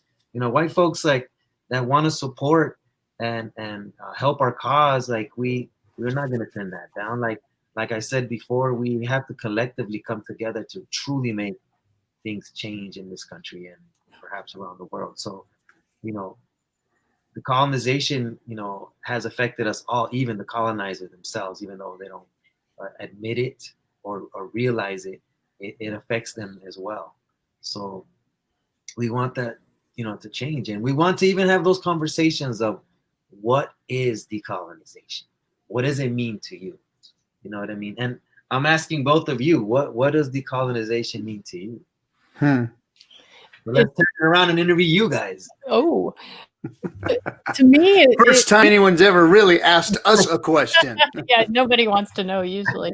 To me, it's kind of like it's like one side of a coin, and indigenizing is the other side, right? Decolonizing and indigenizing. They. I don't know that they're interchangeable, but I think the way we talk about them, they exist together. That our efforts to decolonize really means that we're coming back into who we are as nations and as people, as indigenous peoples. So it's not just, stripping away the colonial manifestations but replacing it with something that's more sustainable and beneficial and that values all of us equitably, and also values those who haven't come yet. So, 7 generations forward. So I think to me, that's what that is. Roy, you got a better answer? I don't have a better anything than you, Shannon. So my generation was born into complete colonization. Our schools taught anti-Indigenous history. Our holidays were anti-Indigenous. In fact, our ancestors, my grandparents, my father, they were so, the trauma was so deep for being Native that they adopted stories that tried to prove they weren't Native in some places. When the Adayas, my clan, hid in Louisiana and didn't go and grab the land allotments in Oklahoma when everybody went to Oklahoma, they tried to hide and they changed their names. Our biggest tribal name is Davis. One of the colonizers that went down there and did a lot of land surveying, and they took on his name because he was part of they brought him in as part of the tribe. So a lot of them changed their name to Davis. So that's like a big Indian name in the Adayas culture. But what I'm saying is that the trauma was so deep into these generations today, and decolonization has been first an awakening and a realization of being that 7th generation of being danced back into the conscious reality of who we are as Indigenous people. So for me, I had to first be indoctrinated, unwittingly be indoctrinated into a whole another culture that I wasn't, that I was born into. So any remnants of being decolonized or even trying to decolonize was removed from me as a child because I grew up in this society. So the realization came later on in life, when I had my own struggles and my own trials and my own questions, why was I called this nappy-headed brown boy while I was growing up in these white schools? Why, was my father in prison? Why is our family quiet about this side of our family? Why do we hide all that? Why do we have this powwow that nobody talks about, but we still we're proud of it and everything, but we don't, the way the elders viewed it, because they were hiding, and and there was some shame involved in some of it. But when I started to question those, and then the onion started to unpeel for me, that was decolonization for me. And I know that story, a lot of people my age especially have that story, and so on the small scale, that's what decolonization is first realizing who who I was as an Indigenous person, who my family was as Indigenous people, and what that history really looked like. And now, how do we get back? And how do we get back to that? And all of these feelings that we have, like I said, wanting to be custodians of this place, of this earth. You know, I mean, when I go back home to Louisiana, when I go back to our tribal land, I feel, when I put my feet in that dirt, I feel something. There's an energy there that I can't explain, that it flows over me. I'm like kind of feeling it right now, because I don't get to go back there often, but when I do, I just know I'm home. I know I'm supposed to be there. And so connecting with all of that was my decolonization. But now, as you look at as you unpeel that onion and you look at all the issues and all of the things that we've been going through for all these years, you know, I mean, we are just getting to a place where they're finally changing the name of some of those fucking teams. It's just happening right now, you know, just within the last couple of weeks. And I watched some football over the weekend, and I heard some of these announcers, and they were toying on that name. Oh, now it's the Washington football team. And they were emphasizing how ridiculous it sounded and these kinds of things, you know, versus embracing it, and other than, you know, embracing it and saying, hey, this was a good thing. They're mocking it. I could hear it in their voices as they say it. So we've kind of crossed the threshold, but we're not there yet.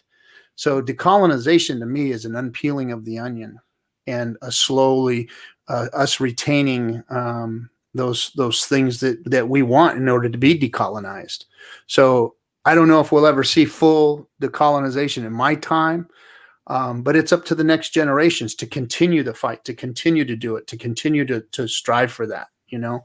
So I just feel like I'm a part of it, you know, and but it took what it took for me to be decolonized first, before I could even think about, you know, how we are going to be decolonized. I guess that's a long answer for it. No, it's good. It's good. I think we need to have these conversations, because I think colonialism and colonization have not stopped evolving. No, so you're right. Like, people be like, oh, like I don't eat this and I don't do that, like, and so on. But there's other things that we do that are still part of colonization. Of course. Yeah, like, for example, yeah, like, say it, you know. I said, like, brilliant. Tesla, them yeah, backing the coup, right? Yeah, like, you heard of the whole you know, incident that took place in Bolivia, right, with the overthrowing of Evo Morales, backed by Elon Musk, right? So here we are trying to decolonize, you know, extraction of what are they called? They're non-renewable, you know, fossil fuels. Yeah. But yet, you know, Bolivia has the you know, the greatest lithium deposits, the lithium deposits in the world, and that is what, you know, Elon Musk and Tesla use for their vehicles. And you know, he wasn't Evo Morales wasn't going to budge and give it up like everybody else has in the past, so they had to get rid of him. That's part of colonization. Here we are thinking same thing. You know, we're evolving as a people. Like, we have electric cars now, like, yeah, but yet you're overthrowing, and then the car, you know, colonize Mars too. Yeah, it's right. Like, even the term, let's colonize Mars, right? And then also too, like, look at the imprint that, you know, the carbon imprint, the carbon print that lithium batteries are going to leave behind. They're not recyclable. You're not going to be able to take those batteries and just put them in the dirt and then it'll be fine. Like, you can't even get rid of that. There's no way of breaking those down. Right. So you're basically avoiding one problem to create a new problem. It's harder if you haven't even began to solve the first problem in the first place. Right. So I you know, even colonization, I think, has also to do with how we view these external things that were brought to us that were foreign at some point, right? So the horse, for example, came through colonization, but when we have that choice to use it for our benefit, to me, that's no longer colonization. That's a choice where you're able to make that choice, and it benefits you, right? So to me, slavery, land theft, that's all colonization. Exactly. But the ability for me to choose and say, oh, this is handy, I'm going to use this, and I'm going to adopt it to benefit me, my culture, and my people, that's not colonization. So, but not slavery. I agree. Yeah. And you see that all over, Indian country from history, the adoption of technologies, and things. And that's not colonization. That's, like you said, that's utility. That's actually bringing something into, it's ingenuity too, because you see a lot of things that Indians have done. Like for instance, just one little simple thing I remember way back in the day when CDs first came out. A fancy dancer came out onto the arena, and he had the CDs all over his fancy dance, right? And it was like, oh, that was cool shit, man, because that shit was all sparkling and shit, and I mean, it was badass. That was the first time I had ever seen anybody do this. This was like way back in the early '90s, and that was the shit, But he took something. And he made it his own, and he utilized it, and like you said, that's not colonization. That's utilization. There you go. We just had this conversation, right, about the hammer. Oh yeah. Go ahead. Wait, I was just. He keeps spotting you, man. I just said we just had this conversation about the hammer, like. The hammer, how it's used, right? Yeah. How they used it as a tool. Yeah, right? Or even the machete too, right? Like, there was this movement that took place in Mexico, close to Mexico City. I remember reading about it. It was a tenko. I think it had to do something with land, obviously, and they had the machete, right? And they used the machete as their tool, but also their weapon, right? They used the machete was to cut the corn and the crops, but if anybody came into your territory and wanted to steal your land, you'd use the machete. You know what I mean? So that's like, again, right? That's something that benefits you and protects you at the same time. And the machete is a foreign tool and weapon. We had things that were similar to that, but we didn't have machetes because we weren't using, things we had, and perhaps I think developed those tools because we had other tools that were sufficient and necessary that met our needs, basically. Right. I think about vehicles all the time, and it's like, how is it that we were at some point we had this electric car, and then it disappeared from the market, and now we got this other electric car, right? So I grew up experiencing so many things, and I'm like, geez, like, am I the only one that's paying attention to this or what? And the reality is that this country and the way things work and consumerism is that it tries to erase what it creates constantly, recreate itself, so that when you pay attention, you're confused, right? And that's the perfect tactic when someone is confused and uninformed to come in and control. Steal. Yeah. When there's confusion, they can steal. And that's what this whole government is based on right now, is creating confusion so that they can steal. Yeah. And it's always been about that. The value, it's all about stealing. It's all about taking as much as they can. Take. It's this take society.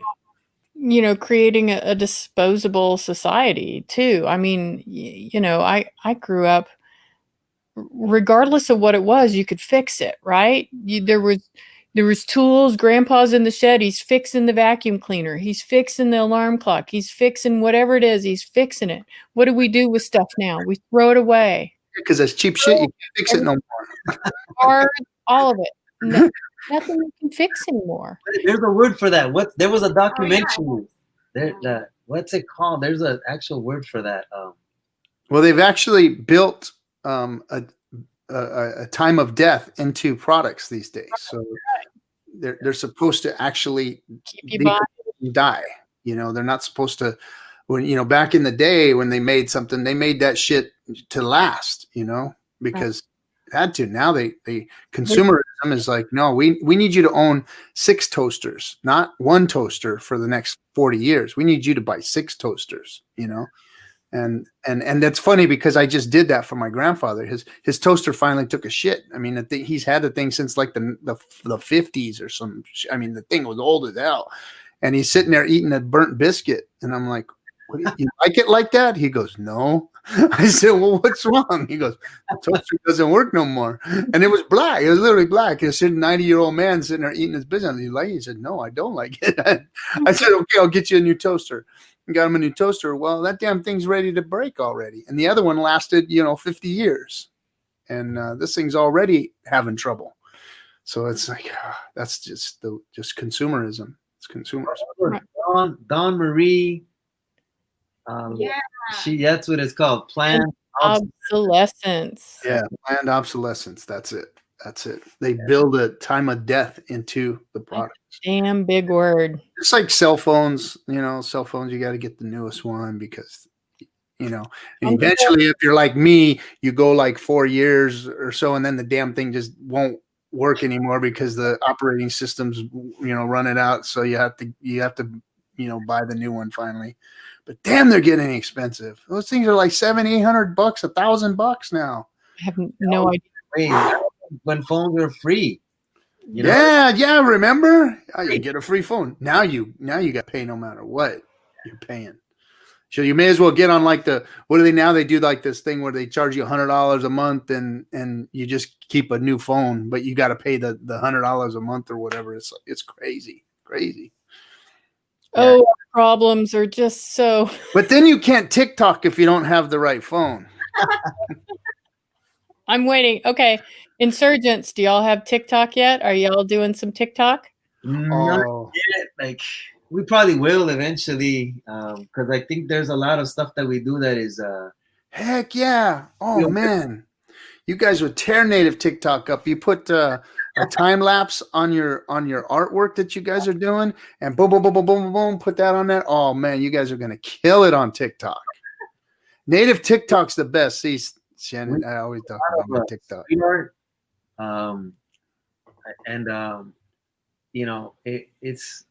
It's fun. Like some of the members of the crew, they do their take on things and they take over certain spaces or street furniture and do things with it. So I think it's clever and it'd be kind of cool to show that's a clandestine side of street art. You know what I mean? Yeah. So, but I think it's a definite thing that we'll probably end up developing because we have to stay with the times too and stay with the youth, right? And appealing to the youth because I think it's important that we have that relationship with the next generation. So also stay relevant, informed, and change with the times. Like we have these conversations about how things have evolved now with like gender identity and gender roles and non-gender roles and binary and non-binary and intersectional and all these words that my mom's generation are like, what language is that? You know what I mean? So, and one of the things too is that people that are part of that, those different ideas and movements have to be compassionate to those that are still catching up. You know what I mean? That are still trying to understand how things have evolved so rapidly. And one of the things too, I think it's important that these movements that are usually happening in larger cities have to acknowledge and realize that they can't force indigenous communities to adopt all these new terms and identities and ways when that's what colonization did, right? They came here thinking that they were going to help us advance and they, forced all these things upon us and here we are. So, we're, although we agree and support all these changes that are taking place, but we have to, through the power of love, you know, allow for things to change sometimes at a slower pace, or even people in my family, like the older generation, that don't fully understand a lot of these things and perhaps aren't willing to accept them. But I think through having these conversations, things can change, and can actually be embraced by more people, instead of using the same tactic of, oh, you're anti this and you're anti that because you feel this way. Well, we have to acknowledge how that person was brought up and their experiences as a child and all these different things. So it's part of evolution. We have to be open for change. Yeah. Mm-hmm.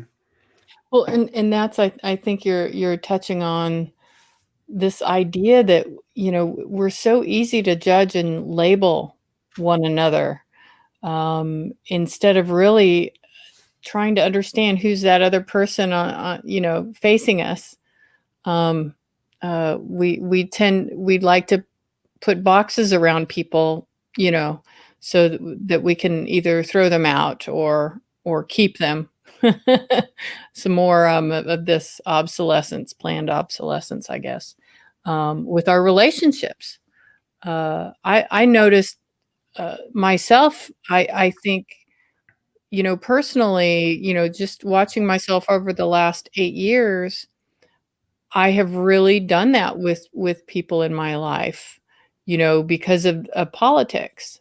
And, and it's hard not to do because things are so polarized. But also trying to look back and say, well, I don't want to continue this. I don't want to continue to make, a bunch of old white men make me miss out on relationships, miss out on learning more about the people around me and how we are connected. I don't know, Roy, you're probably like, tell me I'm sounding a little bit too optimistic or something. No, I would never say that about you. You would never say that to me, because I'm usually not optimistic, but I don't like Shannon's not a glass half full or glass empty. She's like, where the fuck did the glass go? Who did it? Where'd it go? But yeah, I really don't like what, especially the last 4 years, has done to me as far as how I've looked at other people around me. I don't know if it's healthy or not. I guess we'll see what comes out of all of this. And I don't think we're going to find out very quickly. I think it's going to take some time. I'm going to be 10 years from now, we'll all be looking back on this time, and hopefully we'll see another world having been created. And I'm really glad you all are there, creating it, and using your voice and your creativity to really help us see what we can do and what we can become. And I really commend your sense of community, that you're not just sitting back and creating art and collecting a check, but that you're building something. And that's extremely important. I'm really grateful for you both. There's some good stuff in there. I'm gonna go shopping. And the little one, did he go to sleep? Hey, if you guys are in Phoenix, there's a really good restaurant out there called Fry Bread and Tacos. Have you been there yet? No, it's over there by the airport. And look it up. It's called Fry Bread and Tacos. Good, nice family. I mean, you got to eat some fry bread when you go there, but I mean, it's good. There's good food there. It's called Fry Bread and Tacos. Yeah, we did that piece at the Fry Bread House. Have you been? Yeah, I heard of that one too. Yeah, that's really good. They got really good. Isn't there a Safeway right there? Is that where Fry Bread and Tacos is over there? Isn't there a Safeway, a grocery store? I don't know if it's a Safeway or whatever, Bonds or something. I don't know. Okay. Can't remember. Definitely look it up. Hey, you know what I just realized is that we may have a new president by the time next show comes. Yeah. Good luck with that. Well, I mean, we're going to have a new one, whether it's the same one or another one, but that's going to be like that's going to be a topic next show, I guess, huh? You know, I think that we have to have this uncomfortable conversations about the election or whatever, and I perhaps am very optimistic that either way, either person that is put there for whatever reason, that we look at the last 4 years, and to be honest with you, like, you know, we've had conversations about this, and people say like, okay, let's think about the Trump situation, and we think of Trump as shit, right? We need shit to create manure so that great things can come. You know what I mean? That is the best way I've ever heard it put.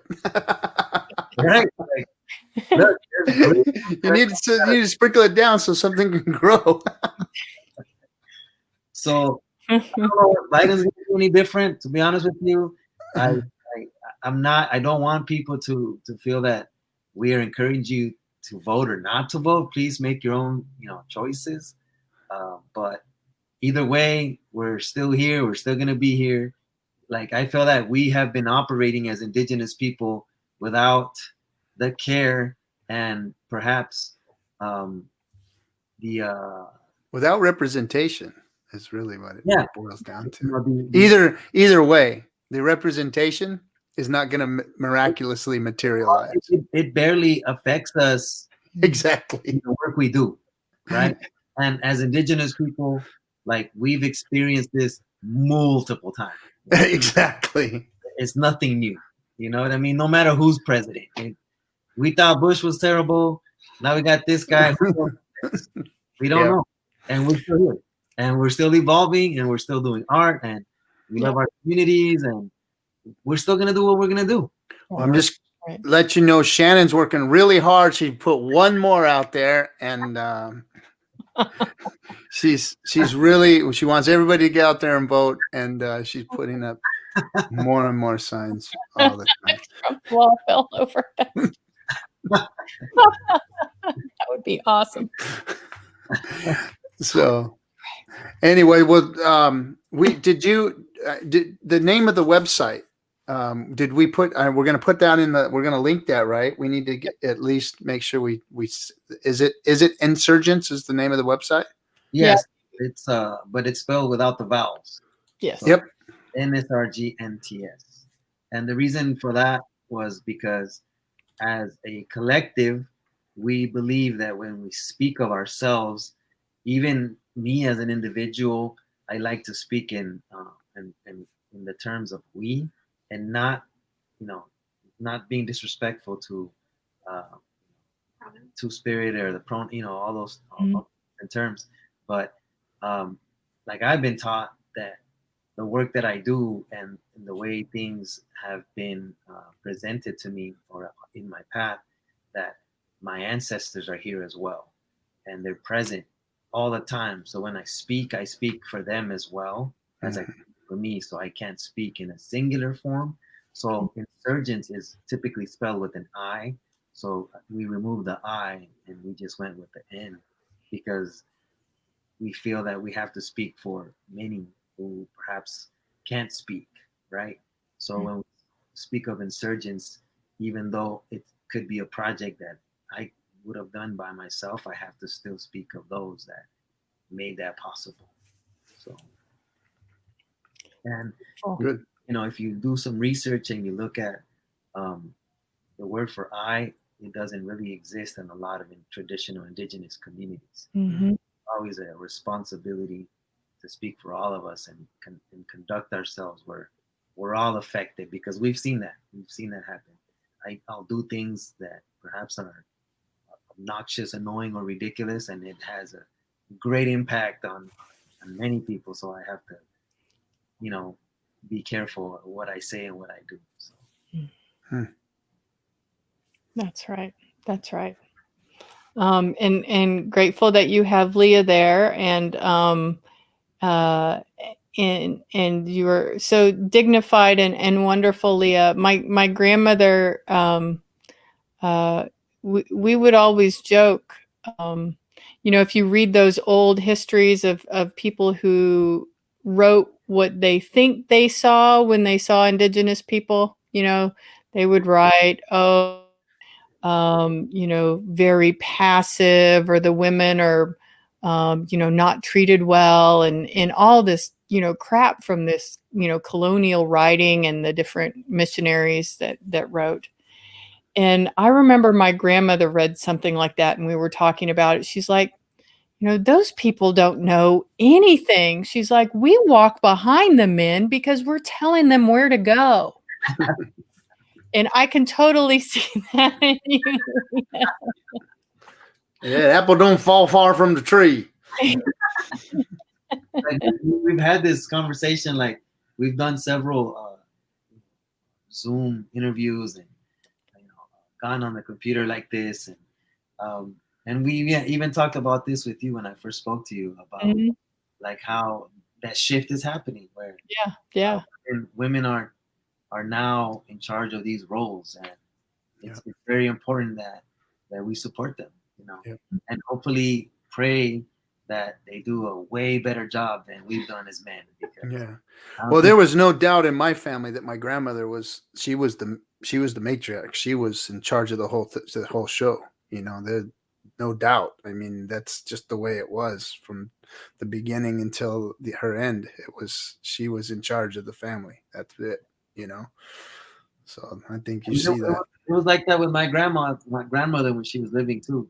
Like she was like Don Corleone, like exactly. That's how our family was like. Room to greet her and bring her gifts and acknowledge her and like must, you know what I mean? So I think it's amazing and great because she was so loving but so like rigid too, And I think we as a couple have that dynamic too, where Leah's like, oh, he's crying, get up, and me, I'm like, just get up, come on, walk. Like we have to have that balance, you know what I mean? That even with the experience of them spraying themselves in the eye, like I told you earlier, we were teaching them to spray paint on the wall, and they both accidentally spray themselves in the eye, and the older boy, he was crying like, I'm blind, dramatic, so he was like clenching me, crying, yelling, and I told him, like, it's okay, you're not dead, you're still breathing, I can hear you, you can see me with your other eye, eventually it'll wash out, you're okay. I've sprayed myself multiple times in my eyes, so that calmed him down, because he was like, did you really? I'm like, so many times. Spray paint, tons of other things. So then the little one, sprayed himself in the eye, and it was just hilarious. Like to me, to Leah, she was like worried, but to me, it's like, okay, as a man, like I've done all this already. That's where the problem. Wait till you have a girl, because that's when the whole shit changes right there. Because like my son was born, and it was like, get over here, hey, knock it off, what are you doing, get it was easy, yell at him, hey, what's the matter with you, what are you doing, and he'd like run to attention, whatever, hey, okay, I got it, Dad, and that's how it was. My daughter, the first time I said, what are you doing, she stopped and she looked at me and tears welled up in her eyes, and I was like, oh shit, what did I just do? And then your parenting changes right then and there. It's done. You're like, oh shit, she's got control over me now. And because the women, you just got it. You know what to do. It's like, no, this isn't how it's going to be, dude. This is the way it's going to be. And she changed that shit right then and there. And it's been different ever since. So wait till you have a girl. Together we have 4 boys. So we're hoping for one of these days. that's when your whole world changes, bro. When that girl comes, it's like, that's it. It's funny that you say this, because we adopted a cat, and it's a female cat, and she was all over me when I went, to the pound or whatever. Where was it? The adopt, whatever. The shelter. Yeah. And she was all over me. Like, I'm like, geez, like putting her back. I'm like, okay, I'll take this damn cat. Like, it's so active. So all my life I've been anti-cat. I'm like, I don't want any cats. I don't want cats near me. I see all these white folks with cat hair everywhere. I want that to be me. Like I like to be clean and free of fur, but like the kids and her were like, please, please, please. I'm like, oh my God, okay. And it turns out she's a female cat. And man, everywhere I sit, she jumps on me and just wants to be on me all the time. And I'm like, oh my God, this is like my daughter. You know what I mean? Like, but it's allowed me again to change and accept change and not fight it. You know what I mean? So it's just, it's a difficult thing at first because we are so, colonized where we don't want to change and evolve and become better. And I think we have to challenge ourselves. We have to be open for change. Change, I can't say change is always good, you know what I mean? But change is change, and you make whatever you can make from it, So in my own way of seeing things, again, I try to look at both sides and try to be optimistic with whatever the outcome may be. So, I don't live with regrets. I'm like, okay, I fucked up real bad, but I'm going to learn from that. I'm not going to do that again, or I hope I don't do it again. You know what I mean? So I guess I accepted this damn cat as family now, and we're okay. Like, not happening over here. Not happening over here. Shannon's cat person. She likes the cats. I'm allergic to them, so they're not allowed in my house. Indians that say you're not an Indian if you have a cat. You have to have a dog. Yeah, I got dogs. The perros running around here. You're not an Indian, you got a cat. That's colonization. You got a cat. You got a res dog. Got to have a res dog. So there's one more question, and then we'll let you guys go so you can get back to your family. Yep. Upcoming collaborations, right? Yeah. Do you guys have any upcoming collaborations that we can talk about? We collab. Oh yeah. So we launched the second MMIW image, which is on the website as a T-shirt now. We're gonna make posters from it, but this one is a little more, I should say, in solidarity with other movements. So, and it resonates with the times right now, right? Mm-hmm. The image is of a woman with a red handprint on her face. We normally had used the bandana, but we also, again, the red hand symbolized different things for different tribes. Usually a taunting of a warrior. Now, women have taken it and represents the MMIW, and we were fighting it off for a while, but we've accepted it and created an image with it. And she is wearing a denim jacket with 3 different buttons on it. One of them represents the missing and murdered women of Juarez, which has been femicide that has been taking place for over 20 years. And there is still no justice for those women. So we wanted to link those movements together because although I don't think a lot of people know. Yeah, so I can go a little bit into detail about that femicide that's taking place. It's right at the border of the U.S. and Mexico, right? And the city of Juarez, and there's a lot of government involvement and a lot of what do they call it? Cartel is involved in it, and there's these women that are like basically live in I guess like poorer communities, and they've been going missing and murdered and tortured and disappeared, and sometimes their bodies are found shallow graves, and it's like a sport for these people that are practicing this, and the government has interfered in so many ways to allow it to continue to happen. And we wanted to let people know, especially people who are behind the MMIW, that this is a problem that it's not just happening in our communities here in the US, it's happening in Mexico, it's happening in Central America and beyond, throughout the world, where women are being murdered and are going missing. And we wanted to start off with this first bridge to create that solidarity between the two groups. So we are creating an opportunity through the t-shirt for people to purchase it, and we will be going and donating some of these funds to different organizations, mainly MMIW, but also the women in Juarez. So we're trying to broaden the solidarity between indigenous communities. The second pin is of the Black Power, Black Lives Matter, because I think that also is very important. Some of our family members are mixed, or are just our relatives, have suffered a very parallel reality to what we've suffered as Black folks have. So we wanted to show our solidarity with Black folks. And then the one after that, it says this border is illegal, which is the logo of the U.S. Border Patrol, but it also addresses the migrant caravans, and also the children that are in cages still to this day. Parents have been deported, and these kids now are basically lost in the system, just like the whole boarding school era where kids were disconnected, ripped away from their parents.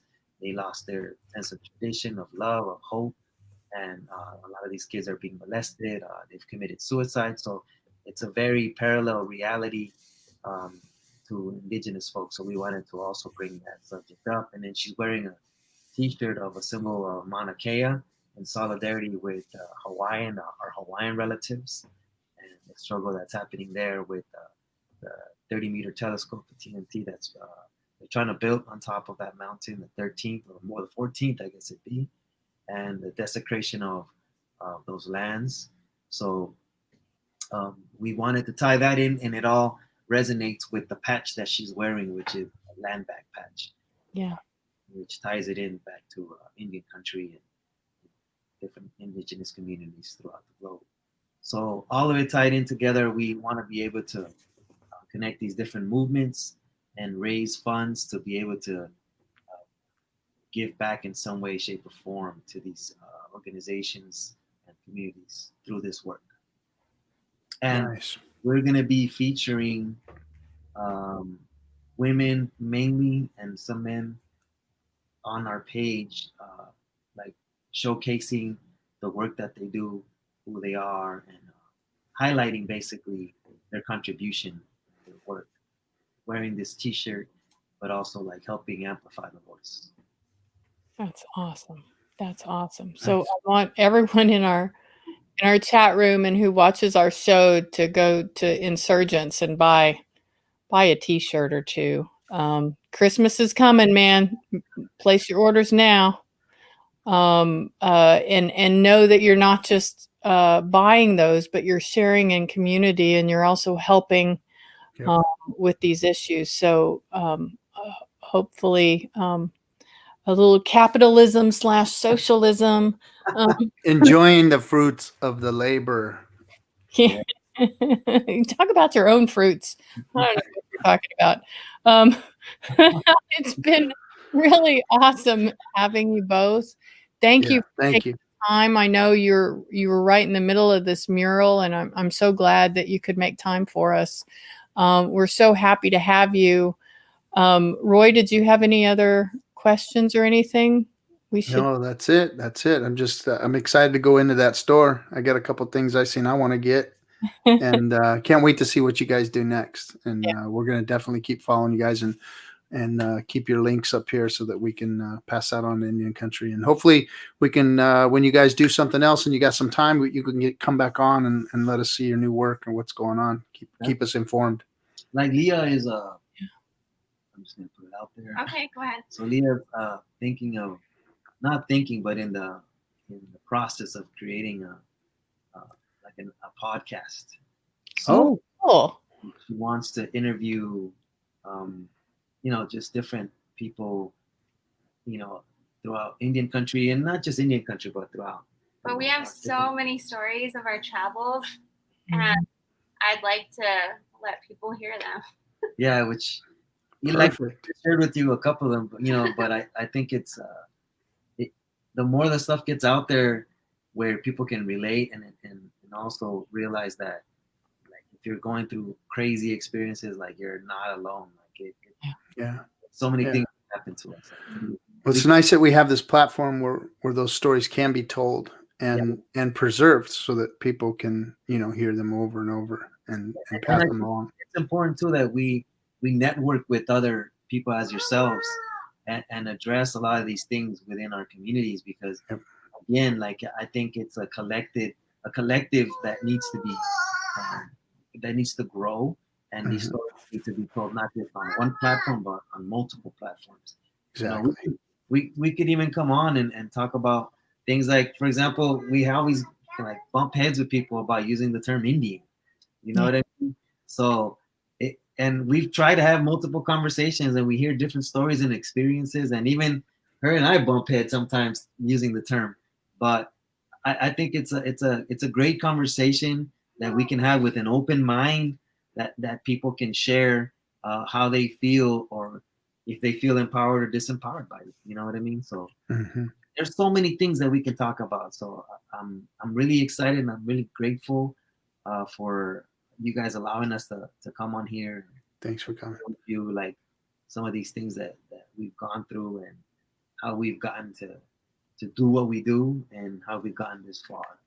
And I'm grateful too that Leah was part of this as well, and our boy over there just woke up. And you guys are beautiful people, and oh, thank you. That I can consider you guys my friends. Yeah, absolutely, definitely. And if you guys need any help on the podcast stuff, let us know. Definitely.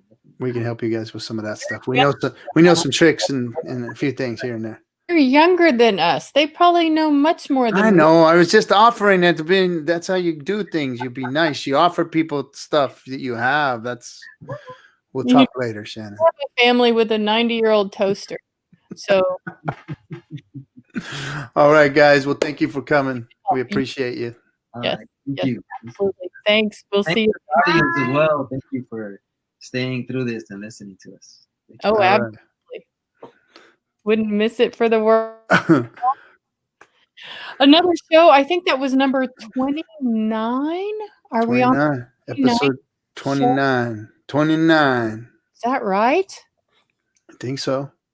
Yeah, 29. That was our 29th show. Our 30th show will be Mr. Gabe Galanda.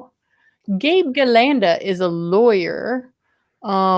And I'm going to have a hard time having him on because he graduated a year ahead of me.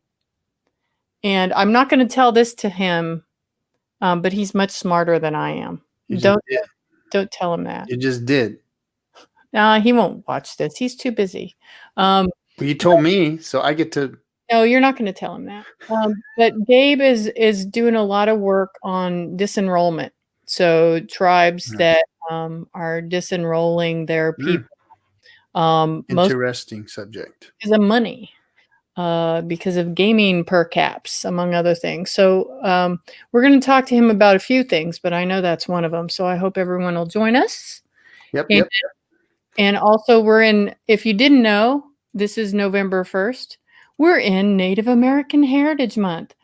So be sure to be on your best behavior. Yep.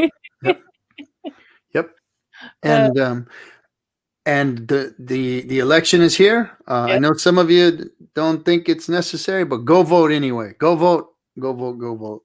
I'm gonna put one last word out and go vote, and we'll see what happens next week.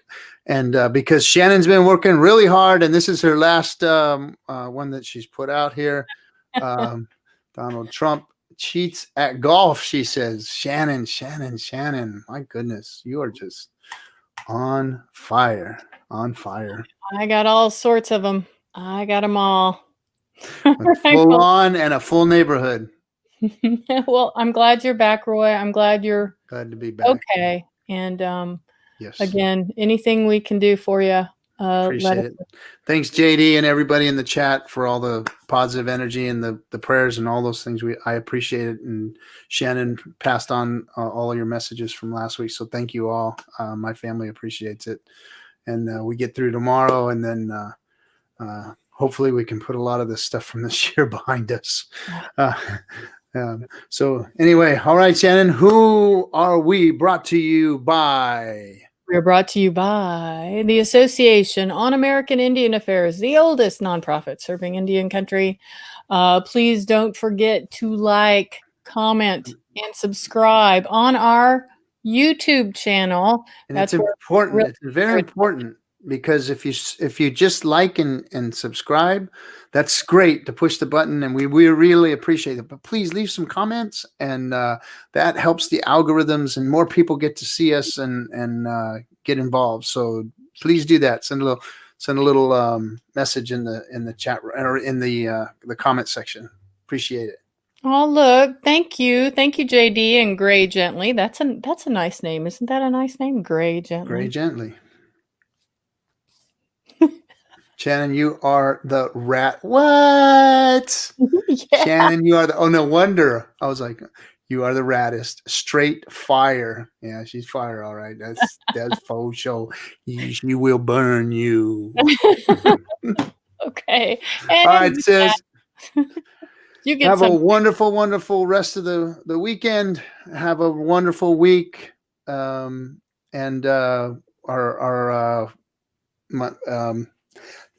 go vote.